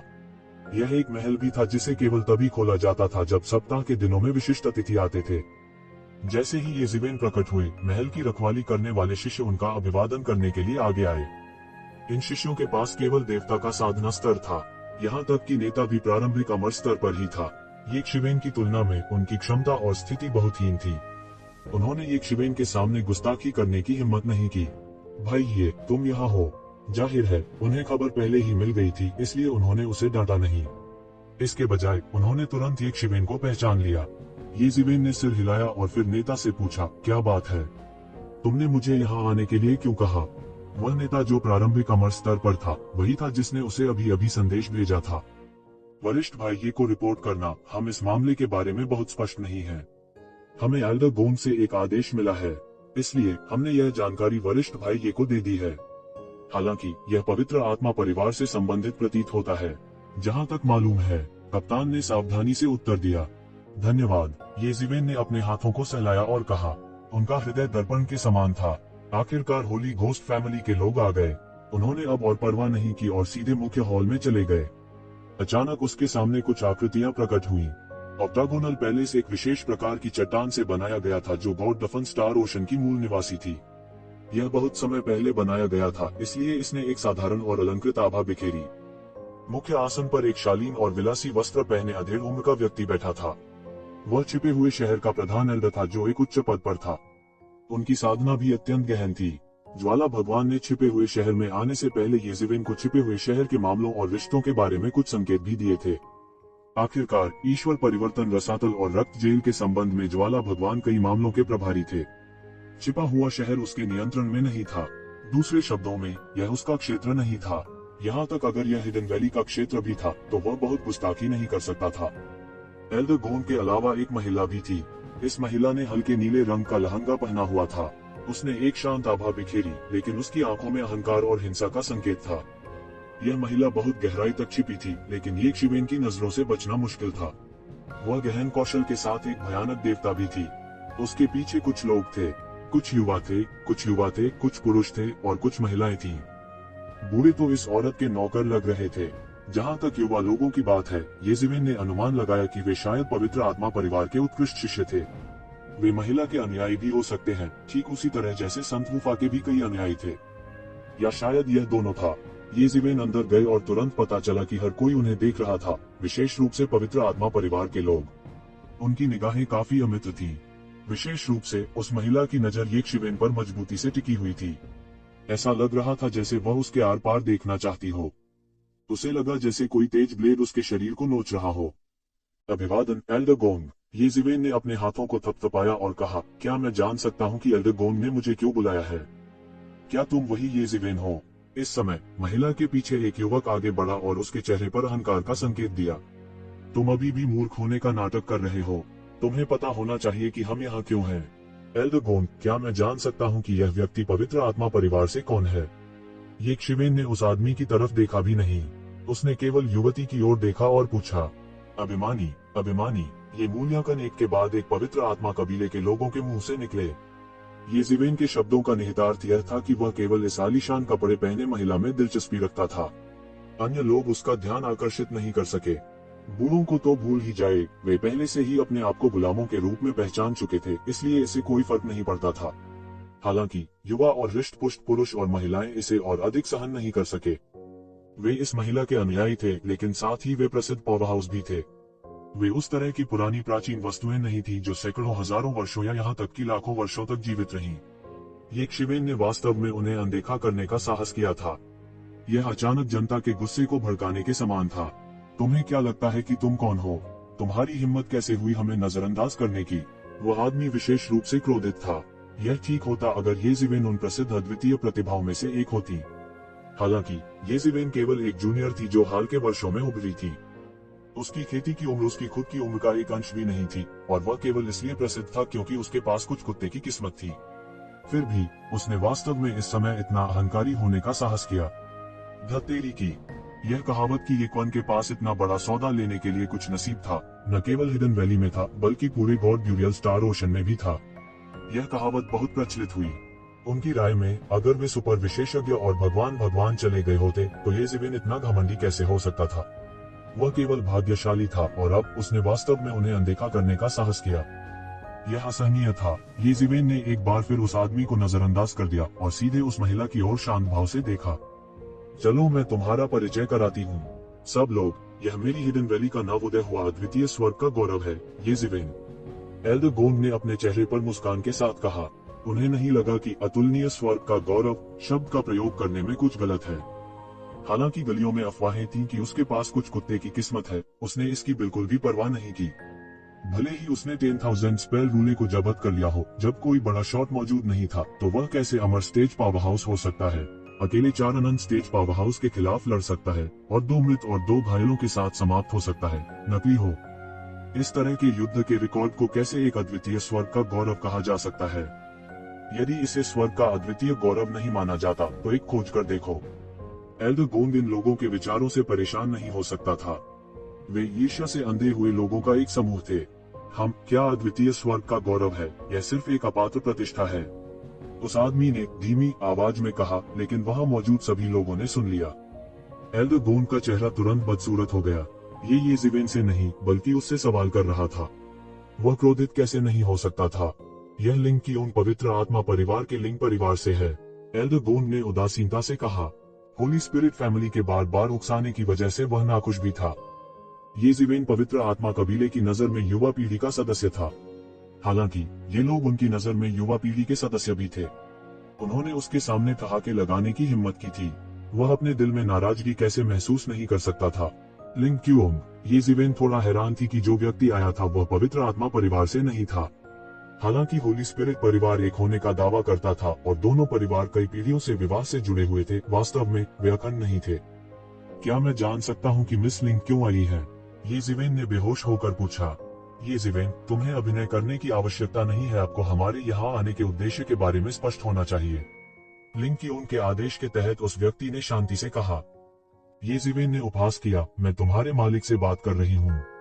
कब से एक कुत्ते में दखल देने की योग्यता आ गई। ये शिवेन आखिरकार इसे और सहन नहीं कर सकी। तू जीवेन ने इस आदमी पर ध्यान देने का तिरस्कार किया था। हालांकि इस आदमी ने उसे बार बार उकसाया था और अंत में उसे गुस्सा दिलाया था। इन शब्दों के सामने आते ही न केवल वह आदमी बल्कि लिंग क्योन का रंग भी बदल गया। ये शिवेन के शब्द सुनने में बहुत अप्रिय थे। क्या कुत्ता? वे केवल उसके अनुयायी थे, वे उसके दास नहीं थे और वे उसके कुत्ते भी नहीं थे। अच्छा। उस आदमी का सारा शरीर गुस्से से कांपने लगा। वह अपने 7 द्वारों से क्रोध से उबल रहा था। कुछ समय पहले उनके साथ कुत्ते जैसा व्यवहार किया गया था। फिर मुझे फैंग रुइज़ोंग, इस तथाकथित अद्वितीय स्वर्ग के गौरव विशेषज्ञ की गुणवत्ता का परीक्षण करने दो। प्रभावशाली आभा उनके शरीर से पागलों की तरह फूट पड़ी और तुरंत मुख्य हॉल भर गया। हालांकि उन्होंने जल्दी से अपनी आभा पर लगाम लगा दी। उसकी 5 उंगलियां मुट्ठी में सिमट गई और ये शिवेन की ओर मुक्का मारा। मिस लिंग, मुझे नहीं लगता कि यह एक अच्छा विचार है। जल्दी करो और अपने आदमियों को रुकने के लिए कहो, एल्डर बोन ने धीरे से कहा। एल्डर, चिंता मत करो। फैंग रुइज़ोंग जानता है कि वह क्या कर रहा है। वह उसका अहंकार नहीं देख सकता, इसलिए वह उसे थोड़ा सबक सिखाना चाहता है। युवा लोगों को खुद पर गर्व होना स्वाभाविक है। हालांकि मुझे डर है कि अगर वह युवा और तुच्छ है तो यह अच्छी बात नहीं होगी। लिंग क्योन ने शांत तरीके से अपना हाथ हिलाया। हम्फ, एल्डर गोंग ने ठिठुरते हुए कहा, चूंकि मिस लिंग को लगता है कि यह ठीक है तो मैं कुछ नहीं कहूंगा। हालांकि मुझे लगता है कि आप गलत समझ गए होंगे। मुझे ये शिवेन की चिंता नहीं है। मुझे चिंता है कि वह खुद को नियंत्रित करने और फैंग रुइज़ोंग को मारने में सक्षम नहीं हो सकता है। लिंग क्योन की आंखें अचानक चौड़ी हो गईं और उसका रंग बेहद बदसूरत हो गया। इस समय उसके पास कुछ भी कहने का समय नहीं था। उसने ये जिवेन की धरती को हिला देने वाली दहाड़ देखी और पूरा अष्टकोणीय महल कांप उठा। उसकी तेज दहाड़ ने फैंग रुइज़ोंग की भव्य आभा को पूरी तरह से नष्ट कर दिया था। ये जिवेन के शरीर से भव्य आभा फूट पड़ी और एक विजयी सेना की तरह बाहर निकल गई। सिर्फ तुम मुझे सबक सिखाना चाहते हो। मुझे लगता है कि तुम वास्तव में बहुत अहंकारी और दम्भी हो। आप अपने आप को जरूरत से ज्यादा आंक रहे हैं। ये जिवेन ने उपहास किया। पलक झपकते ही वह फैंग रुइज़ोंग के सामने आ गया और उसे थप्पड़ मार दिया। टकराना, एक जोर की आवाज सुनाई दी और ऐसा लग रहा था जैसे सोने और लोहे की टक्कर हो रही हो। इसके साथ फैंग रुइज़ोंग की दयनीय चीख थी और उसे उड़ते हुए भेजा गया। वह जोर से दीवार से टकराया और फिर जमीन पर गिर पड़ा। फैंग रुइज़ोंग ने अपना चेहरा ढांक लिया और लगातार चिल्लाता रहा। ये शिवेन के थप्पड़ से उसका पूरा सिर लगभग फट गया था। उसका दिव्य खून ये शिवेन के सामने बहुत नाजुक था। वो ये शिवेन के लिए बिल्कुल भी मैच नहीं था। अपनी ताकत से लोगों को सबक सिखाने की तुम्हारी हिम्मत कैसे हुई? मुझे लगता है कि तुम वास्तव में जीने से थक गए हो। आज पवित्र भूत परिवार के लिए मैं तुम्हें केवल एक सबक सिखाऊंगा, नहीं तो मैं तुम्हें एक थप्पड़ से गला दबाकर मार दूंगा। ये जिवेन ने उदासीनता से कहा। हर कोई चौंक गया और वे सब अवाक रह गए। केवल ये जिवेन की आवाज हवा में गूंज रही थी। किसी ने उम्मीद नहीं की थी कि फैंग रुइज़ोंग ये शिवेन के सामने इतना कमजोर होगा। उन्होंने मूल रूप से सोचा था कि ये जिवेन का तथाकथित अतुलनीय स्वर्ग का गौरव पहाड़ पर कोई बाघ नहीं होने पर खुद को राजा घोषित करने वाले बंदर से ज्यादा कुछ नहीं था। यह किसी भी स्थिति में कोई बड़ा सौदा नहीं था। बहुत से लोगों ने सोचा था कि ये जिवेन की अकेले 4 शाश्वत अवस्था के बिजली घरों के खिलाफ लड़ने की उपलब्धि सिर्फ दीन मारने की थी। उन्होंने ऐसी अत्याचारी शक्ति वाले अमरचरण के बिजली घर को कभी नहीं देखा था। अब ऐसा लग रहा था कि यह इतना आसान नहीं था। विशेष रूप से लिंग क्यूओंग के अनुयायियों के बीच इसने सनसनी पैदा कर दी। क्या यह कैसे संभव है? फैंग रुइज़ोंग की ताकत भी हमारे बीच सबसे अच्छी है। वह एक थप्पड़ से कैसे अपंग हो सकता है? कई लोगों ने फैंग रुइज़ोंग को सदमे में देखा। किसी को पता होना चाहिए कि वह एक दिव्य शंख का उपयोग कर रहा था। यहाँ तक अगर यह एक अनंत चरण बिजलीगर के रूप में अत्याचारी नहीं था तो साधारण चोटें एक पल में कम या ज्यादा ठीक हो जाएंगी। अब वह वास्तव में अपने सिर को दर्द से पकड़े हुए था और जमीन पर लौट रहा था। पूरा हॉल उसकी दयनीय चीखों से भर गया। ये शिवेन ने किस तरह की तकनीक का इस्तेमाल किया? इस तरह का अत्याचारी व्यक्ति हिडन वैली में कब से दिखाई दिया? अगर ऐसा ही चलता रहा तो भविष्य में क्या होगा? इसका इलाज कौन कर सकता है? यहाँ तक कि हॉल के बाहर पहरा दे रहे शिष्य भी इस क्षण घबरा गए। अत्यंत शक्तिशाली, ये जिवेन मेरी कल्पना से कहीं अधिक शक्तिशाली है। हालांकि उन्होंने अच्छा काम किया। पवित्र भूत परिवार के ये लोग बहुत अहंकारी हैं। क्या वे वास्तव में सोचते हैं कि छिपा हुआ शहर उनके पवित्र भूत परिवार के क्षेत्र में है? वे अब भी अहंकारी होने का साहस करते हैं। उद्धरण चिन्ह, यह सही है। जिस तरह से उसने एक क्षण पहले हमें देखा था वह केवल तिरस्कारपूर्ण था। उसने हमें अपनी आंखों में बिल्कुल नहीं रखा। वह बेहद घमंडी था। हालांकि मुझे डर है कि पवित्र भूत परिवार इस मामले को शांत नहीं होने देगा, क्योंकि भाई ये ने ऐसा किया है। मैंने सुना है कि वे यहाँ ये शिवेन को उसके अपराधों के लिए बदनाम करने आए हैं, लेकिन उन्होंने अब आग में घी डालने का काम किया है। मुझे डर है कि यह अंत में अच्छी तरह से समाप्त नहीं होगा। बहुत से लोग इस दृश्य को देखकर चिंतित हुए बिना नहीं रह सके। होली घोस्ट परिवार एक साधारण परिवार नहीं था, तो वे संभवतः मामले को कैसे शांत होने दे सकते हैं। यह भाई ये बहुत निर्दयी है। इसमें कोई आश्चर्य की बात नहीं है कि ऐसा व्यक्ति इतने कम समय में एक अद्वितीय प्रतिभा बन सकता है। हम इस तरह की उपलब्धि हासिल नहीं कर सकते।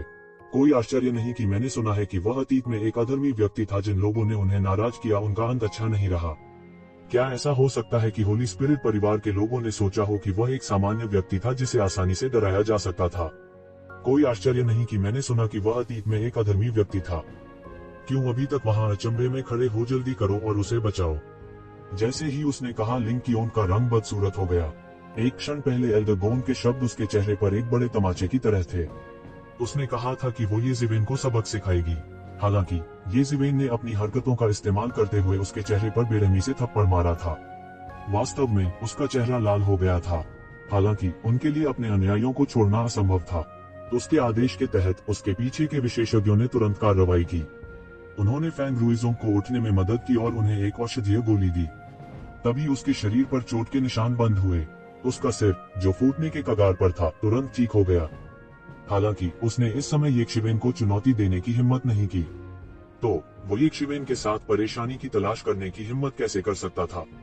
उसे एक थप्पड़ से उड़ा दिया गया था और उसका सिर लगभग खुल गया था। वह बहुत स्पष्ट था कि उसकी ताकत और येक्षिवेन की ताकत के बीच एक बड़ी असमानता थी। कितना निर्दयी लड़का है। उसने एक घातक हमला किया था। फैंग रुइजों का सिर लगभग फट गया था। वह अब ठीक हो गया है। हालांकि निश्चित रूप से कुछ सीक्वेल पीछे रह जाएगा। मुझे नहीं पता कि उन्हें साफ करने में कितना समय लगेगा। लिंग कियोन के पीछे एक बूढ़े व्यक्ति ने फैंग रुइजों की चोटों को देखा और गुस्से में कहने के अलावा और कुछ नहीं कर सका। उसकी आभा अनियंत्रित रूप से बाहर निकल आई, जैसे कोई झुलसा देने वाली लो या गुलाबी धुंध उसके शरीर से बाहर निकल रही हो। यह केवल संकेतों का आदान प्रदान है, बस इतना ही है। तुम इतने शातिर क्यों हो? क्या तुम उसके शरीर पर एक अमृत चोट छोड़ने की योजना बना रहे हो? बूढ़े ने गुस्से में येक्षिवेन को देखा और दहाड़ा। मैंने पहले ही दया दिखा दी है, अन्यथा मैं इस कूड़ेदान को मौत के घाट उतार देता। ये जिवेन ने उदासीनता से कहा। इसने पवित्र भूत परिवार के विशेषज्ञों को और भी अधिक लज्जित और क्रोधित कर दिया, विशेषकर युवा पीढ़ी के विशेषज्ञों को। इस समय वे लज्जित और क्रोधित थे और समझ नहीं पा रहे थे कि क्या कहें। इनमें फैंग रुइजों की क्षमता सबसे ऊपर मानी जाती थी। वह पहले ही अमर स्तर के शिखर पर पहुंच चुका था। अगर वह कचरा था तो वे क्या थे? मूल रूप से उन्होंने सोचा था कि बाहरी दुनिया में अफवाहें सबके बाद सिर्फ अफवाहें थी। उन्हें व्यक्तिगत रूप से देखने के बाद वे और भी निराश हो गए। निश्चित रूप से वह अपनी प्रतिष्ठा के अनुरूप अच्छा नहीं था। वह केवल अमर स्तर के अंतिम चरण में था, लेकिन वास्तव में इस तरह के युद्ध रिकॉर्ड के लिए उसकी प्रशंसा की गई थी। अब यह बहुत ही हास्यास्पद लग रहा था। मूल रूप से उन्हें केवल यह संदेह था कि शेंग वुफा की मृत्यु का संबंध ये जिवेन से था। हालांकि वे नहीं मानते थे कि यह एक अमर स्तर से संबंधित है। अगर ऐसा होता तो यह शेंग वुफा को बेकार जैसा लगता। हालांकि अब ऐसा नहीं लग रहा था। अमर स्तर के अंतिम चरण के इस मानव में वास्तव में प्राकृतिक व्यवस्था को धता बताने की क्षमता हो सकती है। नरमता, क्या इसी को तुम उदारता कहते हो? बूढ़े आदमी ने येक्षिवेन को गुस्से से देखा। उनके और फैंग रुइजों के बीच बहुत अच्छे संबंध थे। एक बूढ़ा लग रहा था जबकि दूसरा युवक। वास्तव में उनके बीच का फासला इतना बड़ा नहीं था। अधिक से अधिक वे सैकड़ों हजारों वर्षों से केवल एक दूसरे को जानते थे। यहाँ तक उनके द्वारा फैंग रुइजों को भी एक अनुयायी के रूप में लिंग क्यूओंग की सिफारिश की गई थी। दया दिखाओ, अगर तुम इतने निर्दयी नहीं होते तो क्या होता? बस उसे मार डालो, ये जिवेन ने ठंडेपन से कहा। उसका चेहरा उदासीन था, उसकी अभिव्यक्ति में मामूली बदलाव के बिना। हाँ, अच्छा, बस उसे मार दो। अगर मैं तुम्हें मार दूं तो चिल्लाओ मत। बूढ़ा इतना गुस्से में था कि उसने हंसते हुए कहा। फिर वह कदम दर कदम येक्षिवेन की ओर बढ़ा। मिस लिंग, हालांकि हमारी हिडन वैली होली सोल परिवार का सम्मान करती है, लेकिन इसका मतलब यह नहीं है कि होली सोल परिवार के लोग हमारी हिडन वैली में इतने अहंकारी हो सकते हैं। एल्डर बोन ने ठंडेपन से कहा। द होली स्पिरिट फैमिली ने बार बार उसकी निचली रेखा को चुनौती दी थी। इससे वह पहले ही बहुत दुखी हो गया था। एल्डरगोन, पवित्र आत्मा परिवार परेशानी नहीं करना चाहता। हालांकि अगर आप हमें स्पष्टीकरण नहीं देते हैं तो मुझे डर है कि हम इस मामले को इतनी आसानी से जाने नहीं देंगे। मूल रूप से मुझे विश्वास नहीं था कि कोई इतना साहसी होगा कि पवित्र आत्मा परिवार के शिष्यों को मार डालेगा। हालांकि येशिवेन ने मेरे सामने इतना निर्मम होने का साहस किया। ऐसा लगता है कि ऐसा कुछ भी नहीं है जो वह करने की हिम्मत नहीं करेगा। तो क्या ऐसा हो सकता है कि पिछली अफवाह सच हो? क्या संत वुफा वास्तव में आपके संप्रदाय के शिष्य येशिवेन के हाथों मारे गए? लिंग की ओंग अचानक खड़ा हो गया। उसने हार नहीं मानी और कठोर स्वर में कहा। येशिवेन का दिल शीशे की तरह साफ था। निश्चय ही वे उसकी निंदा करने आए थे। वह मदद नहीं कर सका लेकिन उपहास किया और कहा, क्या पवित्र आत्मा परिवार के लोग मर नहीं सकते? अनगिनत देवता हर साल भगवान दफन स्टार महासागर में गिरते हैं, लेकिन होली सोल फैमिली के लोग बहुत कीमती हैं और मर नहीं सकते। तो तुम कह रहे हो कि तुमने संत वुफा को मार डाला? लिंग कुयोंग ने येशिवेन की ओर ठंडी नजर डाली और कहा। उसका लहजा असाधारण रूप से ठंडा था। यह सही है, मैंने उसे मार डाला। उसने 10,000 कानून रूले के लिए मेरे साथ प्रतिस्पर्धा करने की हिम्मत की। वह मरने का हकदार था। येशिवेन ने उदासीनता से कहा। तुम्हारी हिम्मत कैसे हुई? तुम बहुत घमंडी हो। तुम्हें हिडन वैली को 10,000 लॉ रूले को सौंप देना चाहिए। इस घमंडी बच्चे को सौंप दो। हमें उसे दफनाने की जगह के बिना मरना चाहिए। हमें अपने दिलों में नफरत को दूर करने के लिए उसके पूरे कबीले को मारना चाहिए। जब होली सोल परिवार के विशेषज्ञों ने देखा कि येशिवेन इतनी आसानी से सहमत हो गए हैं, तो वे एक के बाद एक चिल्लाने से खुद को रोक नहीं सके। ऐसा लग रहा था जैसे उन्हें किसी चीज से उकसाया गया हो। उनके शरीर से अतुलनीय शक्तिशाली प्रकाश किरणें फूट पड़ी। ऐसा लग रहा था कि अगर कोई असहमति हुई तो वे लड़ाई शुरू कर देंगे। डिले, एल्डरगोन तुरंत चिल्लाया, क्या यह एक ऐसी जगह है जहां आप निर्भीक हो सकते हैं? संत वुफा को मारने के लिए तू ज़िवेन गलत था। मैं उसे आपसे क्षमा मांगने के लिए कहूंगा। उद्धरण चिन्ह। एल्डरगोन ने येशिवेन की ओर मुड़कर कहा, जल्दी करो और माफी मांगो। बेहतर रवैया अपनाओ और अधिक ईमानदार बनो। जब येशिवेन ने यह सुना तो उसे यह अजीब लगा। दूसरी ओर होली सोल फैमिली के विशेषज्ञ गुस्से से उबल रहे थे। माफी मांगने और बेहतर रवैया अपनाने से उनका क्या मतलब था? उन्होंने एक मरे हुए दायरे के विशेषज्ञ को खो दिया था। इसके अलावा वह उनके पोषण का लक्ष्य था, लेकिन अब वह सिर्फ माफी के साथ सब कुछ दूर करना चाहता था। यह केवल इच्छाधारी सोच थी। यह बूढ़ा स्पष्ट रूप से येशिवेन को हिडन वैली में रिपोर्ट करने के लिए दृढ़ था। एल्डरगोन, मैं एक वरिष्ठ विशेषज्ञ के रूप में आपका सम्मान करता हूँ।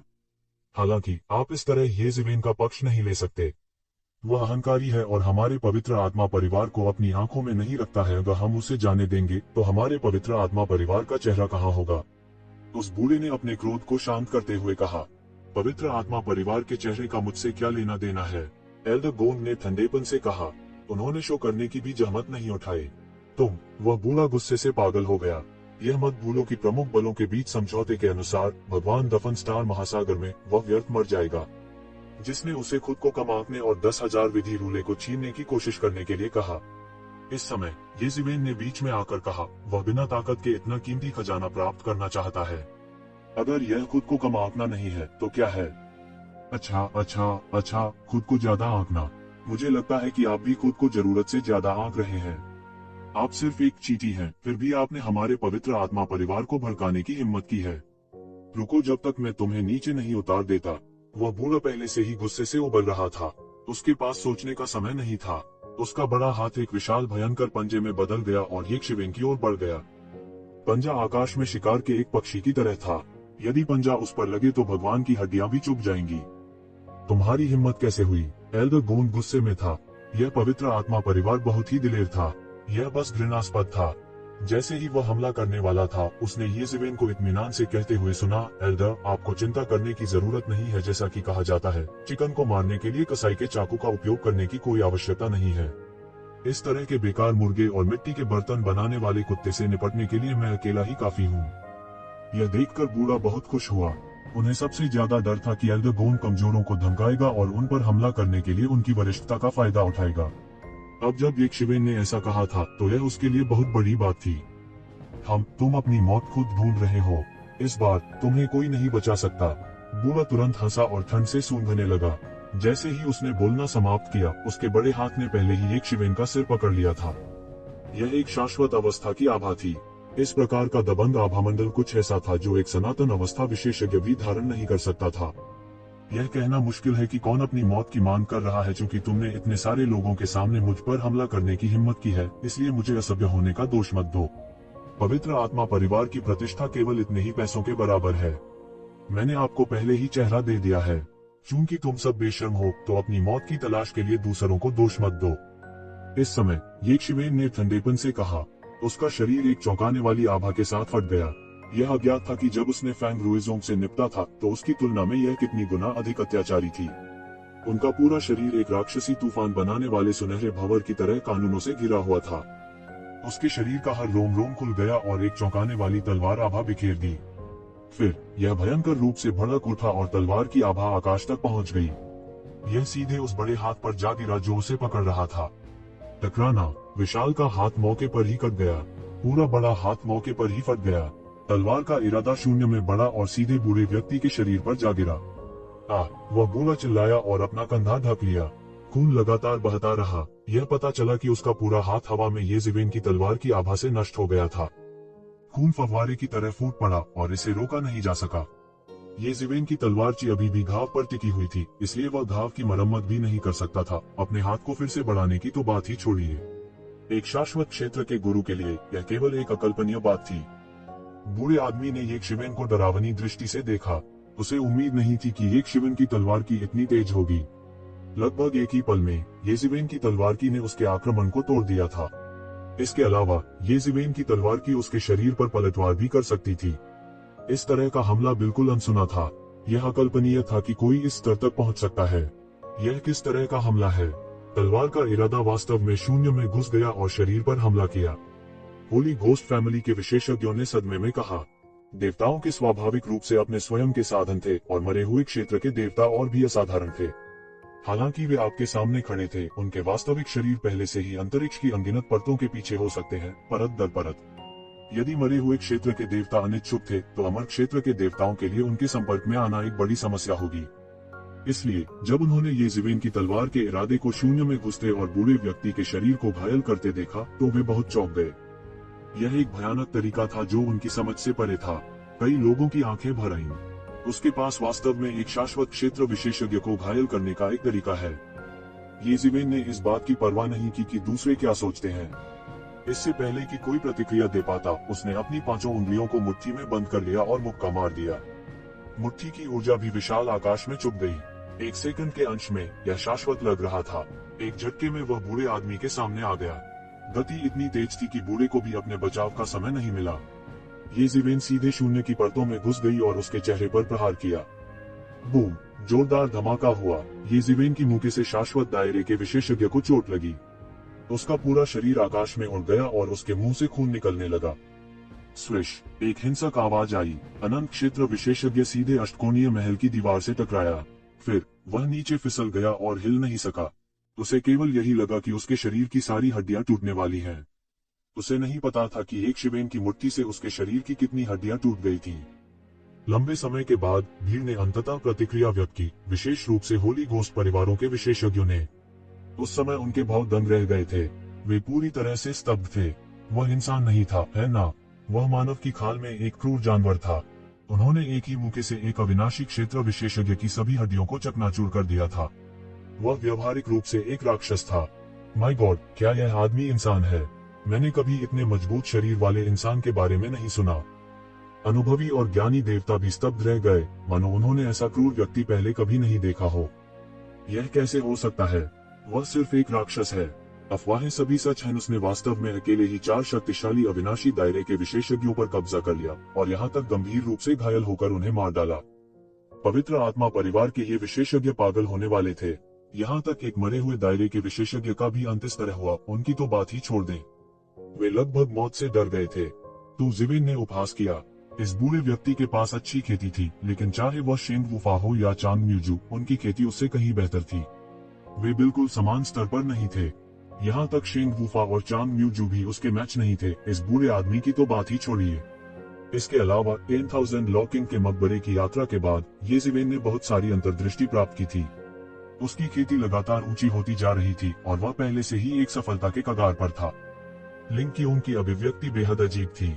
वह हैरान और नाराज दोनों थी। येशिवेन की ताकत उसकी अपेक्षा से अधिक मजबूत थी। सबसे महत्वपूर्ण बात यह है कि उनका व्यक्तित्व और भी अधिक निंदनीय था। ऐसा लग रहा था कि एक शिवेन को 10,000 कानून रूलेट सौंपने के लिए मजबूर करना असंभव था। ये सही है, इस बार उसका सबसे बड़ा मिशन शेंग वुफा के लिए नहीं था। ईश्वर दफन तारों वाले समुद्र में भले ही किसी की मृत्यु हो जाए, यह व्यर्थ होगा। इस पर सभी प्रमुख ताकतों ने मौन सहमति जताई थी। अन्यथा एक दूसरे के हाथों मरने वाले वरिष्ठ विशेषज्ञों की संख्या ही बेशुमार थी। उनकी कुल्हनें सैकड़ों हजारों वर्षों तक चलने के लिए पर्याप्त थीं। चाहे वे कितने भी दुखी क्यों न हो, वे इसे परेशानी का कारण नहीं बना सकते थे। उनका यहाँ आने का असली मकसद 10,000 लॉ रूलेट था। यदि वे इसे प्राप्त कर सकते हैं तो पवित्र आत्मा कुलीन परिवारों को बहुत लाभ होगा। यह एक दिव्य उपकरण था जिसे किसी ऐसे व्यक्ति ने पीछे छोड़ दिया था जो लगभग सम्राट बन चुका था। इसमें स्वर्गीय दौड़ के कितने रहस्य छिपे थे, यह कोई नहीं जानता था। केवल एल्डर गोन के चेहरे पर एक रहस्यमयी मुस्कान थी। ऐसा लग रहा था जैसे उसे पहले से ही इसकी उम्मीद थी। अच्छा। अंत में लिंग की को गुस्सा आ गया। उसने एक दहाड़ निकाली और अपनी हथेली को हवा में पटक दिया। अपने साथ तलवार क्यूई की एक राक्षसी मात्रा लेकर आई। तलवार क्यूई में तलवार के रास्ते की अनगिनत पंक्तियां थीं। यह अविश्वसनीय रूप से चमकदार और सर्वव्यापी लग रहा था। पवित्र आत्मा तलवार तकनीक। तो जिविन ने एक नजर में इस तलवार आभा की उत्पत्ति को पहचान लिया। शेंग वुफा ने पहले भी इस पवित्र आत्मा तलवार तकनीक का इस्तेमाल किया था। दुर्भाग्य से अंत में वो अभी भी ये जिविन के बराबर नहीं था। हालांकि लिंग कियोंग वास्तव में अद्भुत था। उसकी पहली चाल एक रहस्यमयी तलवार तकनीक थी जिसमें असीम शक्ति थी। यह सीधे तौर पर मरे हुए दायरे के विशेषज्ञ की अत्याचारी ताकत से फूट पड़ा। यह बेकार है। पवित्र आत्मा तलवार तकनीक मेरा कुछ नहीं बिगाड़ सकती। ये जिवेन ने एक लंबी और जोर से चिल्लाई और एक बार फिर एक मुक्का मारा। उसकी मुट्ठी की ऊर्जा एक लंबी नदी की तरह शक्तिशाली थी और सीधे आने वाली तलवार की से टकरा गई। गड़गड़ाहट। तलवार की आभा और मुट्ठी की ऊर्जा सीधे टकराकर लुढ़क गई। मुक्के की ऊर्जा और तलवार की ऊर्जा आपस में टकराकर लुढ़क गई। विस्फोटों की एक श्रृंखला ने सीधे पूरे अष्टकोणीय महल को गड़गड़ाहट और हिलाकर रख दिया। अष्टकोणीय पैलेस किसी प्रकार के बलिदान समारोह से गुजरा होगा। इस तरह के हमले ने केवल एक पल के लिए झटका दिया और फिर पूरी तरह से इसका सामना किया। थम। लिंग कियोंग बार बार पीछे हट गया। उसके मुंह के कोने से खून का एक निशान बह निकला। अभी टक्कर में उसे वास्तव में नुकसान हुआ था। उसे वास्तव में एक अमर क्षेत्र विशेषज्ञ के हाथों हार का सामना करना पड़ा था। इस समय उसे वास्तव में एहसास हुआ कि उसने समस्या के बारे में बहुत सरलता से सोचा था। उसने सोचा था कि शेंग वुफा बहुत बेकार है। अब ऐसा नहीं लग रहा था कि शेंग वुफा बहुत बेकार था। इसके बजाय यह था कि यह आदमी बहुत मजबूत था। वह बस अमानवीय रूप से मजबूत था। ऐसा व्यक्ति भी अधर्मी था। इस बार उसके लिए अपना लक्ष्य हासिल करना असंभव था। उसने एल्डर गोन को फिर से देखा। कोई आश्चर्य नहीं कि यह बूढ़ा बिल्कुल नहीं हिला। ऐसा शायद नहीं था कि वह डरा हुआ था, लेकिन उसने उसे गंभीरता से नहीं लिया। उसने उसके माध्यम से पहले ही देख लिया था कि वो निश्चित रूप से ये शिवेन जितनी अच्छी नहीं थी। यह सोचकर वह अपने दांतों को कुतरने से नहीं रोक सकी। क्यों? क्या आप अभी भी कोशिश करना चाहते हैं? ये शिवेन के मुंह का कोना फड़कने लगा। एक अजीब सी मुस्कान आ गई। हालांकि अगर तुम लोग फिर से आते हो तो यह तुम्हें सबक सिखाने जितना आसान नहीं होगा। तुम पहले से ही इतने बूढ़े हो चुके हो, फिर भी तुम अभी भी सही और गलत में अंतर करना नहीं जानते हो। तुम वास्तव में पूछना चाहते हो ऐसा कुछ जो आपका नहीं है। हालांकि लिंग कियोंग ने अपने इरादे नहीं बताए थे। ये जिवेन पहले ही उन्हें समझ चुकी थी। उन्हें डर था कि वे पवित्र ऋषि का बदला नहीं ले पाएंगे, इसलिए वे 10,000 मेथड रूलेट की निंदा करना चाहते थे। अन्यथा शेंग परिवार के बुजुर्ग आए होते। आगे आने के लिए लिंग परिवार की बारी नहीं होती। ये जिवेन की बातें सुनकर लिंग कियोंग का चेहरा लाल हो गया। उसने लगभग मुंह भर खून उगल दिया। सबसे पहले उसका उद्देश्य ये शिवेन द्वारा उजागर किया गया था। दूसरा, ये जिवेन ने वास्तव में कहा था कि वह पहले से ही इतनी बुरी थी। यहाँ तक एक देवता जिसे समय की ज्यादा परवाह नहीं थी, वह भी ये शिवेन के शब्दों को सुनकर शर्म और नाराजगी महसूस करेगा। इतनी पुरानी, इतनी पुरानी, इतनी पुरानी, इतनी पुरानी, इतनी पुरानी। पफ। उसने एक और निवाला खून उगल दिया। सुनहरा रक्त इतना चमकदार था और इसमें जबरदस्त शक्ति थी। यदि कोई नश्वर इसे परिष्कृत कर सकता है तो उनकी साधना छलांग और सीमा से आगे बढ़ेगी। अंत में लिंग कियोंग केवल अलविदा कहकर चला गया। आज का लक्ष्य हासिल करना पहले से ही असंभव था। मूल रूप से वह उन पर दबाव बनाने के लिए शेंग वुफा की मौत का इस्तेमाल कर सकती थी। हालांकि ये जिवेन ने आसानी से और सफाई से उस तरह के वातावरण को नष्ट कर दिया था। लिंग कियोंग और अन्य लोगों के चले जाने के बाद एल्डर गोन ने मुस्कुराते हुए ये जिवेन को देखा और कहा, तुम बुरे नहीं हो। तुमने इस बार अच्छा काम किया। आपने 10,000 स्पेल रूले को वापस ले लिया और हमारी हिडन वैली को गौरवान्वित कर दिया। ये ज़िवेन मुस्कुराए। यद्यपि कुछ लोग आशा करते हैं कि आप 10,000 स्पेल रूले को सौंप देंगे, वे बहुत आशावादी हैं। अगर हर कोई ऐसा है तो भविष्य में हमारी हिडन वैली के लिए काम करने की हिम्मत कौन करेगा? एल्डर गोंग ने मुस्कुराते हुए कहा, यदि इसमें 10,000 स्पेल रूलेट शामिल नहीं होता तो इस तरह की बात नहीं होती। द 10,000 स्पेल रूले वास्तव में बहुत आकर्षक था, एल्डर गोंग ने याद दिलाया, लेकिन ज्वाला भगवान आपके लिए इन परेशानी वाले मामलों की देखभाल कर रहे हैं। मुझे यकीन है कि वे कोई कदम उठाने की हिम्मत नहीं करेंगे। हालांकि बाहर बहुत से लोग 10,000 स्पेल रूले का लालच कर रहे हैं, इसलिए यह है अच्छा है कि तुम अगले 1000 सालों में बाहर न जाओ, अन्यथा हम भी भविष्यवाणी नहीं कर पाएंगे कि क्या होगा। ये शिवेन बार बार फूट फूट कर मुस्कुराए, कुछ असहाय सी मुस्कान प्रकट करते हुए। एक परमेश्वर के लिए 1000 वर्ष बहुत लंबा समय नहीं था, विशेषकर अब। यदि उसे 1000 साल का बंद कमरे में प्रशिक्षण दिया गया तो यह उसके भविष्य के मार्ग के लिए अकल्पनीय लाभ लाएगा। हालांकि इस समय उनके पास सबसे अधिक कमी थी। 1 दर्जन साल बाद आदरणीय अमर युवान मियाओ के साथ व्यवस्थित लड़ाई थी और कुछ दशकों बाद हुआ मैदान की मैचमेकिंग घटना थी। वह इसे मिस नहीं कर सकता था। जब एल्डर गोंग ने ये ज़िवेन की अभिव्यक्ति देखी तो वह कैसे नहीं जान सकता था कि इसे प्राप्त करना असंभव था। वह मदद नहीं कर सका, लेकिन आप, ठीक है, आप इस मामले को स्वयं तय कर सकते हैं। हम हस्तक्षेप नहीं करेंगे, लेकिन आपको अभी भी सावधान रहना होगा। याद दिलाने के लिए धन्यवाद, बड़े। अगर और कुछ नहीं है तो मैं पहले वापस जाऊंगा, ये ज़िवेन ने कहा। जाओ, एल्डर गोंग ने अपना हाथ लहराया। ये ज़िवेन के चले जाने के बाद वह बंदर और अन्य लोगों को खोजने वापस नहीं गया। इसके बजाय वह हिडन सिटी के एक महल में लौट आया। यह देवताओं का अधिमान्य उपचार भी था। उन्होंने किसी को नहीं बताया और सीधे बंद कमरे में ट्रेनिंग शुरू कर दी। इस बार वह बचे हुए समय का लाभ उठाना चाहता था और एक ही बार में अमर स्तर के शिखर पर पहुंच जाना चाहता था। उस समय उसकी युद्ध शक्ति नाटकीय रूप से बदल जाएगी और वह अधिक आश्वस्त हो जाएगा। 1 महीने से अधिक समय से ये ज़िवेन अपने क्षतिग्रस्त मूल को ठीक करने की पूरी कोशिश कर रही थी। उसने सैकड़ों हजारों दिव्य स्रोतों का उपभोग किया था और बमुश्किल अपनी उत्पत्ति को पुनः प्राप्त करने में सफल रहा। केवल अब उसके पास अपने लाभ को छांटने का समय था। सबसे पहले 1 लाख से अधिक दिव्य स्रोत थे, जो उसके लिए लंबे समय तक उपयोग करने के लिए पर्याप्त था। एक साधारण अमर स्तर तक यह धन की एक खगोलीय राशि थी। आरंभिक अमर स्तर से चरम अमर स्तर तक साधना करना कोई समस्या नहीं थी। हालांकि ये शिवेन के लिए यह अतिशयोक्तिपूर्ण नहीं था। दैवीय स्रोतों के अलावा त्यानयुवान मिरर ने सफलतापूर्वक एक मध्यम श्रेणी के देव हथियार में अपग्रेड किया था। त्यानयुवान मिरर ने शिखर अमर स्तर और अविनाशी स्तर के बिजली घरों के सार और धन को भी अवशोषित कर लिया था, जिसे ये ज़िवेन ने पहले मार डाला था। यह उन्हें पचा रहा था और अवशोषित कर रहा था, और यह तेजी से एक उच्च श्रेणी के देव हथियार में परिवर्तित हो रहा था। त्यानयुवान मिरर अपने आप में बहुत उच्च श्रेणी का था। त्यानयुवान मिरर के लिए यह कुछ भी नहीं था, शासक की तलवार की खेती भी थी। यह एक सर्वोच्च तलवार सिद्धांत था। ये ज़िवेन ने अब तक जितनी भी तलवारबाजी की तकनीकें विकसित की थी, उनमें तलवार की कोई दूसरी तकनीक नहीं थी जो शासक की तलवार से अधिक शक्तिशाली और दबंग थी। यह तलवार की तकनीक थी जो दुनिया पर राज करना चाहती थी। यह स्वर्ग कबीले के शासक सम्राट के परम कौशल का था। ग्रेड के संदर्भ में यह निश्चित रूप से पुनर्जन्म मूर्ति के 6 पथों से कम नहीं था। हालांकि ये शिवेन ने इस समय केवल पहला रूप ही सीखा था। इसके अलावा वह केवल पहले रूप का अनुकरण कर सकता था। यदि वह वास्तव में इसका विश्लेषण करना चाहता है तो उसे तलवार के तावीज पर निर्भर रहना होगा। सामान्य लोगों के लिए सम्राट के स्तर के तावीज का विश्लेषण करना असंभव था। हालांकि वह इसका विश्लेषण करने के लिए रहस्यमय स्थान का उपयोग कर सकता था। बेशक इसके लिए भारी मात्रा में दिव्य स्रोतों की भी आवश्यकता होगी। फिर भी पहला रूप अत्यधिक शक्तिशाली था। तलवार ताबीज के साथ वह निश्चित रूप से पृथ्वी को चकनाचूर करने वाली शक्ति को प्राप्त करने में सक्षम होगा। तलवार के ताबीज में एक सम्राट की दैवीय शक्ति का एक हिस्सा होता था। यही उनका सबसे बड़ा भरोसा था। समय आने पर वह इसे अपने तुरुप के पत्ते के रूप में इस्तेमाल कर सकते थे। भले ही एओ चाओजोंग चरम अमर स्तर पर था, ये ज़िवेन के पास कुछ हद तक आत्मविश्वास था कि वह उसे गंभीर रूप से घायल कर सकता था। हालांकि उसके पास अब केवल एक अस्पष्ट विचार था। उसे वास्तव में इसे अपने तुरुप के पत्ते के रूप में परिष्कृत करने के लिए एक लंबे समय की आवश्यकता होगी। सौभाग्य से अभी भी कई दशक बाकी थे, इसलिए जल्दी करने की कोई जरूरत नहीं थी। इसके अलावा इस बार उनकी सबसे बड़ी फसल 10,000 मेथड रूले थी।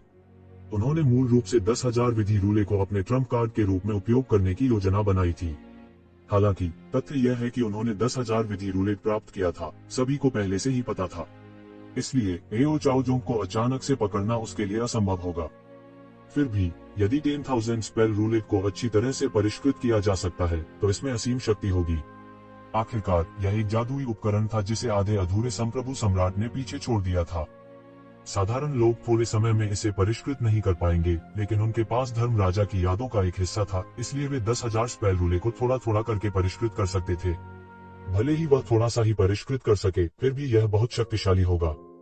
लेकिन उन्होंने यह भी पता लगाया कि 10,000 स्पेल रूले भी एक त्रुटिपूर्ण शीर्ष गुणवत्ता वाली ईश्वरीय कलाकृति थी।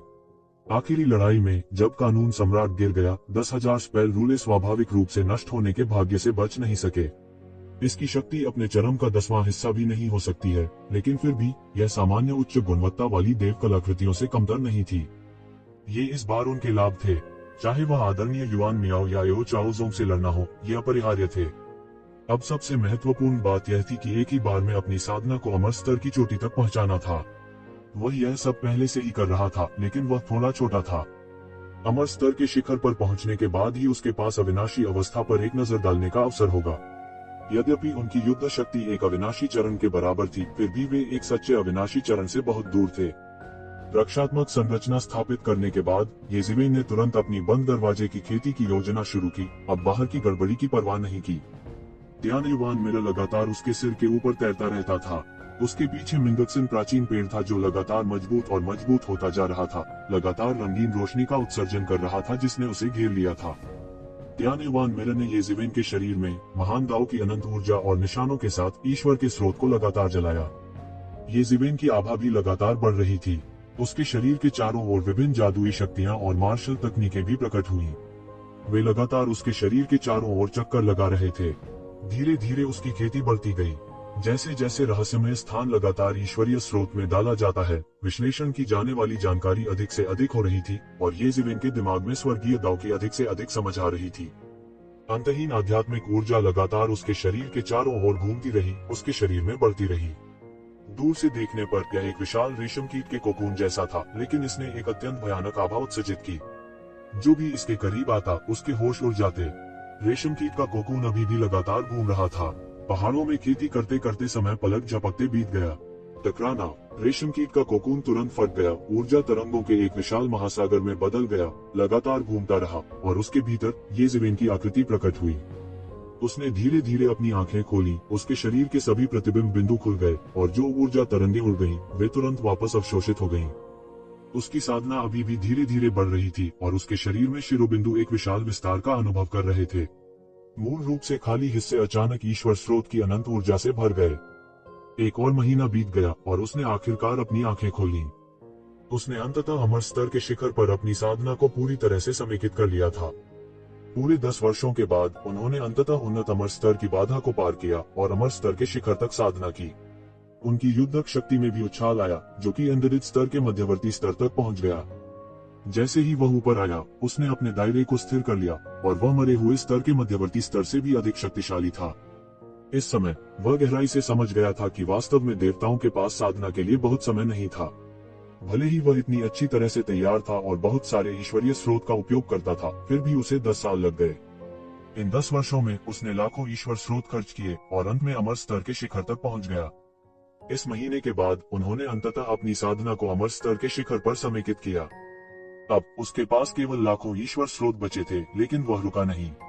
इसके बजाय उसने तुरंत खेती करना जारी रखा, लेकिन इस समय यह अपनी खेती में सुधार करने के लिए नहीं था। उनकी वर्तमान खेती के साथ उनके लिए कुछ वर्षों में बड़ी सफलता हासिल करना असंभव था, इसलिए उन्होंने ट्रम्प कार्ड पर ध्यान देना शुरू किया जिसकी उन्होंने योजना बनाई थी। 10,000 स्पेल रूले की तुलना में, जिसका अभ्यास करना कठिन था, डोमिनेटर तलवार तकनीक का अभ्यास करना आसान था। अनुमान लगाना आसान नहीं था, लेकिन इस और तलवार तावीज की मदद से सब कुछ बहुत आसान हो गया। जहां तक 1000 स्पेल रूले की बात है, वह भविष्य में इसकी खेती करेगा। अपना मन बनाने के बाद उसने तुरंत तलवार तावीज को सक्रिय करना शुरू कर दिया। तलवार तावीज को समझने के लिए उसे पहले तलवार तावीज को परिष्कृत करना पड़ा, ताकि निर्णायक क्षण में उसे परेशानी न हो। गर्जन, तलवार तावीज एक मानव रूप में बदल गया, लगातार संघर्ष कर रहा था। त्यान युआन मिरा के ईश्वरीय शासन की जंजीरों से मुक्त होना चाहता था और एक ध्वनिहीन गर्जना को फोड़ना चाहता था। हालांकि येज़िवेन इसे कैसे सफल होने दे सकती थी। उसने तलवार तावीज को दबाने के लिए त्यान युआन मिरा को लगातार नियंत्रित किया। थोड़ा थोड़ा करके ईश्वर स्रोत ने तलवार तावीज को परिष्कृत करना चाहा, उसमें रिस गया। प्रारंभ में तलवार तावीज ने प्रतिरोध करना जारी रखा और इसका प्रतिरोध बहुत तीव्र था। ऐसा लग रहा था कि ये शिवेन के शोधन का विरोध कर रही थी। दुर्भाग्य से त्यानयुवान मेरे की मदद से तलवार तावीज को लगातार दबा दिया गया था। ये जिवेन की शक्तिशाली साधना के अलावा 10 साल पहले की तरह इसका उल्लेख एक ही सांस में नहीं किया जा सकता था। अमर स्तर के शिखर की तुलना में उन्नत अमर स्तर और शिखर अमर स्तर एक ही अवधारणा नहीं थे, वे कई गुना अधिक शक्तिशाली थे। समय बीतता गया, एक के बाद एक महीना। अंत में तलवार तावीज का प्रतिरोध धीरे धीरे गायब हो गया। इसमें शामिल बढ़ती तलवार के इरादे के अलावा ये जिवेन ने सीधे तौर पर उस थोड़ी सी व्यक्तिपरक चेतना को भी मिटा दिया था जो मूल रूप से उसके पास थी। उसने बिना अनुमति के तलवार ताबीज को अपने शरीर में परिष्कृत करने का साहस नहीं किया जब उसमें अभी भी व्यक्तिपरक चेतना थी। अन्यथा उसने परिणामों की कल्पना करने का साहस नहीं किया। तलवार तावीज को परिष्कृत करने के बाद ये जिवेन ने तुरंत इसके भीतर डोमिनेटर की तलवार की मंशा को समझना शुरू कर दिया।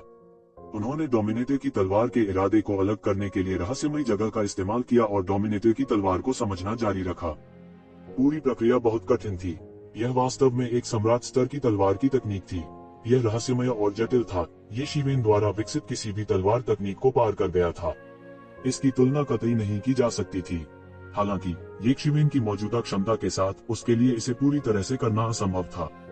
पूरी तलवार तकनीक को पूरी तरह से निकालना उनके लिए असंभव भी था। इसलिए दुनिया के डोमिनेटर को केवल एक छिपे हुए तुरुप के पत्ते के रूप में इस्तेमाल किया जा सकता है। वह इसका उपयोग नहीं कर सकता था। एक बार जब वह इसका उपयोग कर लेता है तो प्रतिरोध बहुत कम हो जाता है। ऐसा नहीं था कि ये जिवेन के पास सम्राट स्तर की मार्शल तकनीक नहीं थी। हालांकि यह पुनर्जन्म मुट्ठी के 6 पथों से अलग था। डोमिनेटर की तलवार में एक तलवार तावीज था जो इसकी शक्ति को चौंकाने वाले स्तर तक बढ़ा सकता था। हालांकि ये जिवेन अपनी वर्तमान खेती के साथ इस तरह के तलवार के इरादे का उत्पादन नहीं कर सका, इसलिए वह एक बार में एक ही बार इसका इस्तेमाल कर सकता था। अपने अनुमान के अनुसार वह इस तलवार ताबीज का अधिकतम 3 बार उपयोग कर सकता था। ये 3 बार उनका सबसे अहम ट्रम्प कार्ड होगा। एक बार जब उसने इसे 3 बार इस्तेमाल किया तो तलवार ताबीज में निहित तलवार का इरादा समाप्त हो जाएगा। उस समय वह केवल समझने के कार्य के साथ रह जाएगा। मूल रूप से दुनिया का प्रभुत्व शैली में पहले से ही एक प्रोटोटाइप था। उन्होंने इसके सबसे मुख्य भाग की नकल की थी। अगले कुछ वर्षों में शेष भाग भी धीरे धीरे उनके द्वारा निकाले गए। कुछ वर्षों के बाद उन्होंने अंततः दुनिया के प्रभुत्व शैली को पूरा किया। ये जिवेन के सामने एक लाइटसेबर लगातार घूम रहा था, ऊपर और नीचे लहरा रहा था। इस लाइटसेबर के चारों ओर अनगिनत तलवार तावीज लगातार घूम रहे थे। उनके शरीर में तलवार दाव अवतार अद्भुत प्रकाश से निरंतर प्रस्फुटित हो रहा था। कुछ ही वर्षों में पूरी तरह से दुनिया के प्रभुत्व शैली को पूरी तरह से अलग करने से उनकी तलवार दाव खेती को छलांग और सीमा से विकसित करने की अनुमति मिली थी। हुश, ये जिवेन ने लाइटसेबर रखा। उसकी आकृति हॉल से बाहर निकली और स्वर्ग लोक की दिशा की ओर उड़ गई। वरिष्ठ अमर युआन मियाओ के साथ लड़ाई का नियत समय आ गया था। मार्शल सिटी पूरे मार्शल संप्रदाय के प्रभाव क्षेत्र के भीतर राजधानी शहर था। यह स्वर्ग क्षेत्र के दक्षिणी क्षेत्र में स्थित था और एक विशाल क्षेत्र पर कब्जा कर लिया था। यह अज्ञात था कि यह कितने वर्षों से अस्तित्व में था। समय की तीक्ष्णता का अनुभव करने के बाद वह अभी भी जमीन के इस टुकड़े पर खड़ा था, बैठकर बादलों को लुढ़कते देख रहा था। वुडू की स्थापना तब शुरू हुई जब किन सम्राट ने पहली बार ज्ञान प्राप्त किया। बाद में यह धीरे धीरे विस्तारित हुआ और अंत में पूरे स्वर्ग क्षेत्र में कुछ पवित्र भूमि में से एक बन गया। हालांकि यह मार्शल संप्रदाय का सही स्थान नहीं था, लेकिन मार्शल संप्रदाय के कई विशेषज्ञ वहां तैनात थे। मार्शल संप्रदाय के लिए वुडू का महत्व स्वयं मार्शल संप्रदाय से कम नहीं था। मैं इतने लंबे समय से इंतजार कर रहा हूँ। मैंने अभी तक एक शिवेन को क्यों नहीं देखा? क्या वह डर गया है? वुडू में लोग पहले से ही ये जिवेन और आदरणीय युआन मियाओ के बीच लड़ाई पर चर्चा करना शुरू कर चुके थे। दरअसल इस मामले में कई लोग आए थे। आदरणीय युआन मियाओ कई वर्षों से प्रसिद्ध थे। वह रूपवती थी और अब विधवा हो गई थी। यह अज्ञात था कि कितने सूटर्स थे। ये जिवेन का नाम भगवान दफन स्टार सागर से स्वर्ग क्षेत्र तक फैल गया था। यह आदरणीय युआन मियाओ के समर्थकों के शब्द थे। उनकी बातें अवमानना भरी थीं। असंभव। आपको क्या लगता है कि ये जिवेन कौन है? यह कहना अतिशयोक्ति नहीं है कि वह कानून विहीन है। पवित्र आत्मा परिवार और स्वर्ग शिकारी संप्रदाय के शिष्यों का सामना करते समय भी उसने उन्हें वैसे ही मार डाला। ऐसा व्यक्ति कैसे प्रकट नहीं हो सकता? कहना मुश्किल है। हालांकि पवित्र आत्मा परिवार और स्वर्ग शिकारी संप्रदाय दोनों ही राजा स्तर के संप्रदाय हैं। वे हिडन वैली से भी बदतर हैं। मार्शल संप्रदाय की तो बात ही छोड़ दें। वे बिल्कुल समान स्तर पर नहीं हैं। सड़कों पर लोग आए और बिना आराम किए चले गए। यह बताना कठिन था कि वहाँ कितने लोग थे और उनमें से कई छिपे हुए विशेषज्ञ थे। वास्तव में यह केवल मानव जाति से बहुत दूर था। कई अन्य जातियां भी थीं जो बाहरी क्षेत्रों से आई थीं। यह बहुत जीवंत था। हालांकि ये विदेशी नस्लें ज्यादातर मानव जाति की शक्ल में दिखाई देती थीं, फिर भी मानव जाति की तुलना में स्पष्ट अंतर थे। कुछ के शरीर पर एक जोड़ी पंख थे और कुछ के सिर पर सींग थे। वे किस जाति के थे यह पता नहीं चल सका। ये विभिन्न जातियों के अद्वितीय विशेषज्ञ थे। भले ही वे मानव जाति के आधार स्वर्ग क्षेत्र में थे और वुडू में थे, वे बिल्कुल भी घबराए नहीं थे। वे अपना सिर ऊंचा रखते थे और आत्मविश्वास से चलते थे। वे साधारण लोग नहीं थे। सड़कों पर इंसानों की संख्या सबसे ज्यादा थी। हालांकि वुजू के नागरिकों के रूप में वे स्वाभाविक रूप से अधिक जानकार थे। कई प्राचीन नस्लें पहले प्रकट हुई थीं और यह कोई रहस्य नहीं था, इसलिए वे इसके बारे में हंगामा नहीं करेंगे। बेशक उनके लिए उस पर उंगलियां उठाना और भी असंभव था, क्योंकि अगर उन्होंने ऐसा किया तो बहुत संभावना थी कि युद्ध छिड़ जाएगा। ये विदेशी जाति के विशेषज्ञ मानव जाति के मुख्यालय में भी बहुत अच्छे स्वभाव के नहीं थे। ये जिवेन सड़क पर टहल रही थी। उनका मिजाज शांत था। युद्ध आसन होने के बावजूद वह जरा सा भी घबराया हुआ नहीं था। उसके आसपास के कई लोग उसके बारे में बात कर रहे थे। स्पष्ट रूप से उसके लिए बहुत से लोग आए थे और उनमें से कुछ विदेशी नस्ल विशेषज्ञ भी थे। कितनी ऊंची इमारत है। यह वास्तव में शून्य में छिपा है। ये जिवेन दूर से देख सकते थे कि वुडू के ऊपर आसमान में एक मंडप तैर रहा था। यह बादलों और धुंध से ढका हुआ था और वह केवल स्पष्ट रूप से इसके आकार का पता लगा सकता था। इसके नीचे अनगिनत सरणियां सक्रिय थीं, जो प्रकाश की चमकदार किरणों के साथ लगातार खिलती थीं, इस मंडप का समर्थन करती थी ताकि यह गिर न जाए। ये शिवेन ने ऊपर देखा और देखा कि पूरे मंडप से एक विशेष प्रकार की रोशनी निकल रही थी। इसने एक अजीबोगरीब एहसास दिया। क्या यह एक जादू उपकरण है? ये जिवेन ने एक गहरी सांस ली और कहा। उसने मोचन की आंख खोली और उसकी आंखों में एक सुनहरा दिव्य प्रकाश टिमटिमा रहा था। हालांकि वह अभी भी पूरे मंडप को नहीं देख सका। पूरा मंडप अत्यंत विशाल दिखाई दे रहा था और बादलों के ऊपर गिरते हुए यह अत्यंत चमकदार दिखाई दे रहा था। ये शिवेन के कौशल के साथ भी मुक्ति की आंख खोलने के बाद वह इस मंडप के आर पार नहीं देख सका। क्या यह एक शानदार दिव्य उपकरण हो सकता है? TSK, एक और देश का बपकिन। हाँ, एक और कंट्री बपकिन। वह वास्तव में किन इंपीरियल पैलेस को अपनी नंगी आंखों से देखना चाहता है। चारों ओर एक उपहास था। ये जिवेन ने जब मुक्ति की आंख खोली तो वह नहीं छिपा और यह उसके आसपास के लोगों द्वारा देखा गया। ये जिवेन नाराज नहीं था, लेकिन वह थोड़ा हैरान था। किन इंपीरियल पैलेस, क्या यह महल किन सम्राट से संबंधित हो सकता है? वह जानता था कि मार्शल संप्रदाय किन सम्राट द्वारा स्थापित किया गया था और इसी तरह वुडू भी था। किन सम्राट द्वारा कई चमत्कार प्रकट किए गए थे और वे सभी बहुत प्रसिद्ध पर्यटक आकर्षण थे। हाँ, इन विदेशी देश बपकिनों को देखना सबसे दिलचस्प बात है जो हर दिन नहीं समझते हैं। किसी ने हंसते हुए कहा।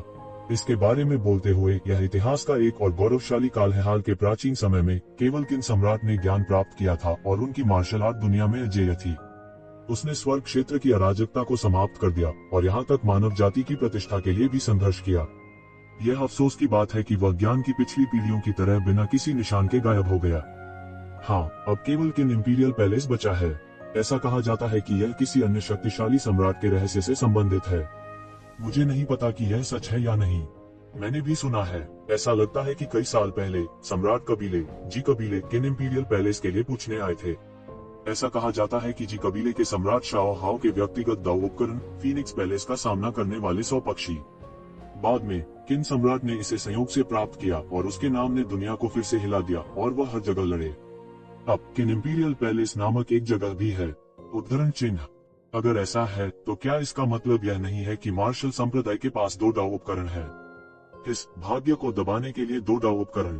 कोई आश्चर्य नहीं कि मार्शल संप्रदाय का भाग्य हाल के वर्षों में अधिक से अधिक समृद्ध हुआ है। मार्शल संप्रदाय की तुलना केवल वही कर सकते हैं जो शायद सम्राट कबीले हैं। हालांकि किन सम्राट इतना शक्तिशाली है कि कबीले ने भी किन सम्राट के जीवित होने पर किन इंपीरियल पैलेस वापस मांगने की हिम्मत नहीं की। किन सम्राट के गायब होने के कई सालों बाद ही उन्होंने लोगों को फीनिक्स पैलेस में 100 पक्षी श्रद्धांजलि देने के लिए भेजने का साहस किया। हालांकि मार्शल संप्रदाय निश्चित रूप से इसे नहीं सौंपेगा। अभी किन इंपीरियल पैलेस वुडू के भाग्य का संरक्षक है। मार्शल संप्रदाय ने इसका एक हिस्सा जनता के लिए खोल दिया है, जिसे 100 birds paying homage to the phoenix pavilion कहा जाता है। यह स्वर्ग क्षेत्र में खेती के लिए कुछ पवित्र स्थानों में से एक है। ऐसा कहा जाता है कि किन सम्राट द्वारा स्थापित एक संरचना है, इसलिए वहां खेती करने से आधे प्रयास के साथ दुगना परिणाम मिलेगा। यही कारण है कि मार्शल संप्रदाय ने वर्षों में कई विशेषज्ञ तैयार किए हैं। भले ही किन सम्राट आसपास न हो, कोई भी उन्हें भड़काने की हिम्मत नहीं करता। हालांकि हमारे जैसे बाहरी लोग भी फीनिक्स मंडप का सामना कर रहे 100 पक्षियों में प्रवेश कर सकते हैं। यह आखिरकार फीनिक्स पैलेस का सामना करने वाले 100 पक्षियों के परिधीय क्षेत्र में ही है। इसके अलावा लागत इतनी महंगी है कि यह एक देवता को दिवालिया बना सकती है। यह अकल्पनीय है। येज़िवेन ने भीड़ की चर्चा सुनी और समझ गए कि यह मंडप वास्तव में दाव उपकरण का एक हिस्सा था। दाव टूल क्या था? यह सम्राट स्तर के पात्रों का एक जादुई उपकरण था। उदाहरण के लिए त्यानयुवान मिरर एक दाव टूल हुआ करता था। हालांकि इसे एक बड़ी आपदा का सामना करना पड़ा था और इसने अतीत में अपनी शक्ति खो दी थी। अब येज़िवेन इसे बहाल करने के लिए केवल अपनी पूरी कोशिश कर सकती थी। दाव उपकरण के साथ कोई अमर विरासत बना सकता है और वास्तव में अजेय बन सकता है। भाग्य को दबाने के लिए 2 दाव उपकरणों के साथ मार्शल संप्रदाय वास्तव में शक्तिशाली था। इसमें आकाश में उड़ने की गति थी। उसने मोचन की आंखें खोली और भाग्य को स्पष्ट रूप से एक स्तंभ के आकार में आकाश की ओर बढ़ते हुए देख सकता था। यह अंतहीन था और इसमें आकाश की ओर उड़ने की गति थी। मार्शल संप्रदाय का भाग्य अपने चरम पर था। विशेष रूप से फीनिक्स पैलेस का सामना करने वाले 100 पक्षी वास्तव में खेती में तेजी लाने का चमत्कारी प्रभाव था। यह अकल्पनीय था कि इसके अंदर किस प्रकार की शक्ति थी। ऐसी परिस्थितियों में मार्शल संप्रदाय के लिए मजबूत नहीं होना मुश्किल होगा। आपने केवल इस तरह की अफवाह सुनी है, लेकिन वास्तव में मुझे डर है कि यह पूरी सच्चाई नहीं है। एक बूढ़ा आदमी बोला। वह भी एक परमेश्वर था और वह बहुत बूढ़ा था। उनके पहनावे की शैली वर्तमान के लोगों की शैली से बिल्कुल अलग थी। और क्या अफवाहें हैं? किसी ने संदेह से पूछा। हालांकि बाहरी लोगों को पता नहीं था, वुडू में फीनिक्स पैलेस का सामना करने वाले 100 पक्षियों का रहस्य बहुत गुप्त नहीं था। इतने लंबे समय के बाद कई बातें लोगों को पता भी चली। जब मैं बहुत छोटा था और अभी अभी अभ्यास करना शुरू किया था, तो मैंने एक बार कबीले के बुजुर्गों को यह कहते हुए सुना था कि क्यों किन सम्राट ने मार्शल सैक्ट माउंटेन गेट की रक्षा के लिए वुडू में फीनिक्स पैलेस के सामने 100 पक्षियों को तैनात किया था। मार्शल संप्रदाय का भाग्य को दबाना था अद्वितीय दानव। इसके अलावा उन्होंने इस जगह की रक्षा के लिए मार्शल संप्रदाय के कई कुलीन प्रतिभाओं को स्थानांतरित कर दिया। लंबे समय के बाद वुडू का गठन हुआ। बूढ़े ने कहा, क्या यह कैसे संभव है? यह सुनकर कई लोग दंग रह गए। उनकी कल्पना करने की हिम्मत नहीं हुई। वह बूढ़ा पहले से ही बहुत बूढ़ा था, इतना बूढ़ा कि उसकी कल्पना भी नहीं की जा सकती थी। जब वह छोटा था तो क्या इसका मतलब यह नहीं था कि यह प्राचीन काल के करीब था? वह युग होना चाहिए जब किन सम्राट ने ज्ञान प्राप्त किया।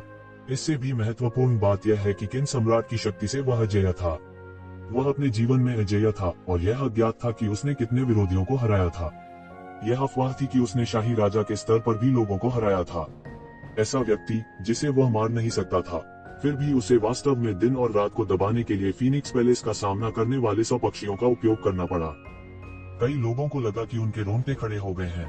ये कैसा मजाक था? क्या ऐसा हो सकता है कि वे एक विशाल दानव की मांद के ऊपर खड़े हों? बहुत से लोग इस कथन को स्वीकार नहीं कर सके। यह केवल बकवास था, असंभव। आइए बात न करें कि किन सम्राट किस प्रकार का व्यक्ति है। कोई ऐसा कैसे हो सकता है जिसे मारा न जा सके? इसके अलावा मेरा कबीला यहाँ पीढ़ियों से रह रहा है। ऐसा कैसे हो सकता है कि मैंने इसके बारे में पहले कभी नहीं सुना? मुझे भी ऐसा लगता है। यह सिर्फ एक अफवाह है। अगर यह सच है तो यह असंभव है कि इतने सालों में इसके बारे में कोई खबर न आए। मुझे लगता है कि यह अफवाह अधिक है। बहुत से लोगों को विश्वास नहीं हुआ। येज़िवेन एक पल के लिए चुप हो गई। वह नहीं जानता था कि यह अफवाह सच थी या झूठ। वह दौर उनसे बहुत दूर था। किन सम्राट का स्तर भी उससे बहुत दूर था। हालांकि यह सच था या झूठ, इससे उसे ज्यादा लेना देना नहीं था। वह यहाँ सिर्फ सीनियर इमोर्टल युआन मियाओ से लड़ने आया था। हालांकि उन्हें इस 100 birds facing the Phoenix palace में थोड़ी दिलचस्पी थी। हालांकि यह फीनिक्स पैलेस का सामना करने वाले 100 पक्षियों का केवल एक हिस्सा था, यह एक दाव उपकरण का शरीर भी था। दाव टूल को करीब से देखने का अवसर पूरी दुनिया में मार्शल सिटी में ही महसूस किया जा सकता है। त्यानयुवान मिरर में इतनी क्षमता थी, लेकिन आखिरकार यह एक दोषरहित दाव उपकरण नहीं था। अंतर बहुत बड़ा था। वह तुरंत फीनिक्स पैलेस के सामने 100 पक्षियों की ओर उड़ गया। हालांकि जितना अधिक वह उड़ता था, उतना ही अधिक उसे पता चलता था कि एक अदृश्य जोर दबा रहा था। हालांकि यह केवल एक छोटा सा था, फिर भी नश्वर लोगों के लिए इसका बहुत दबाव था। शायद देवताओं के अलावा सामान्य चिकित्सक भी नहीं आ सकते थे।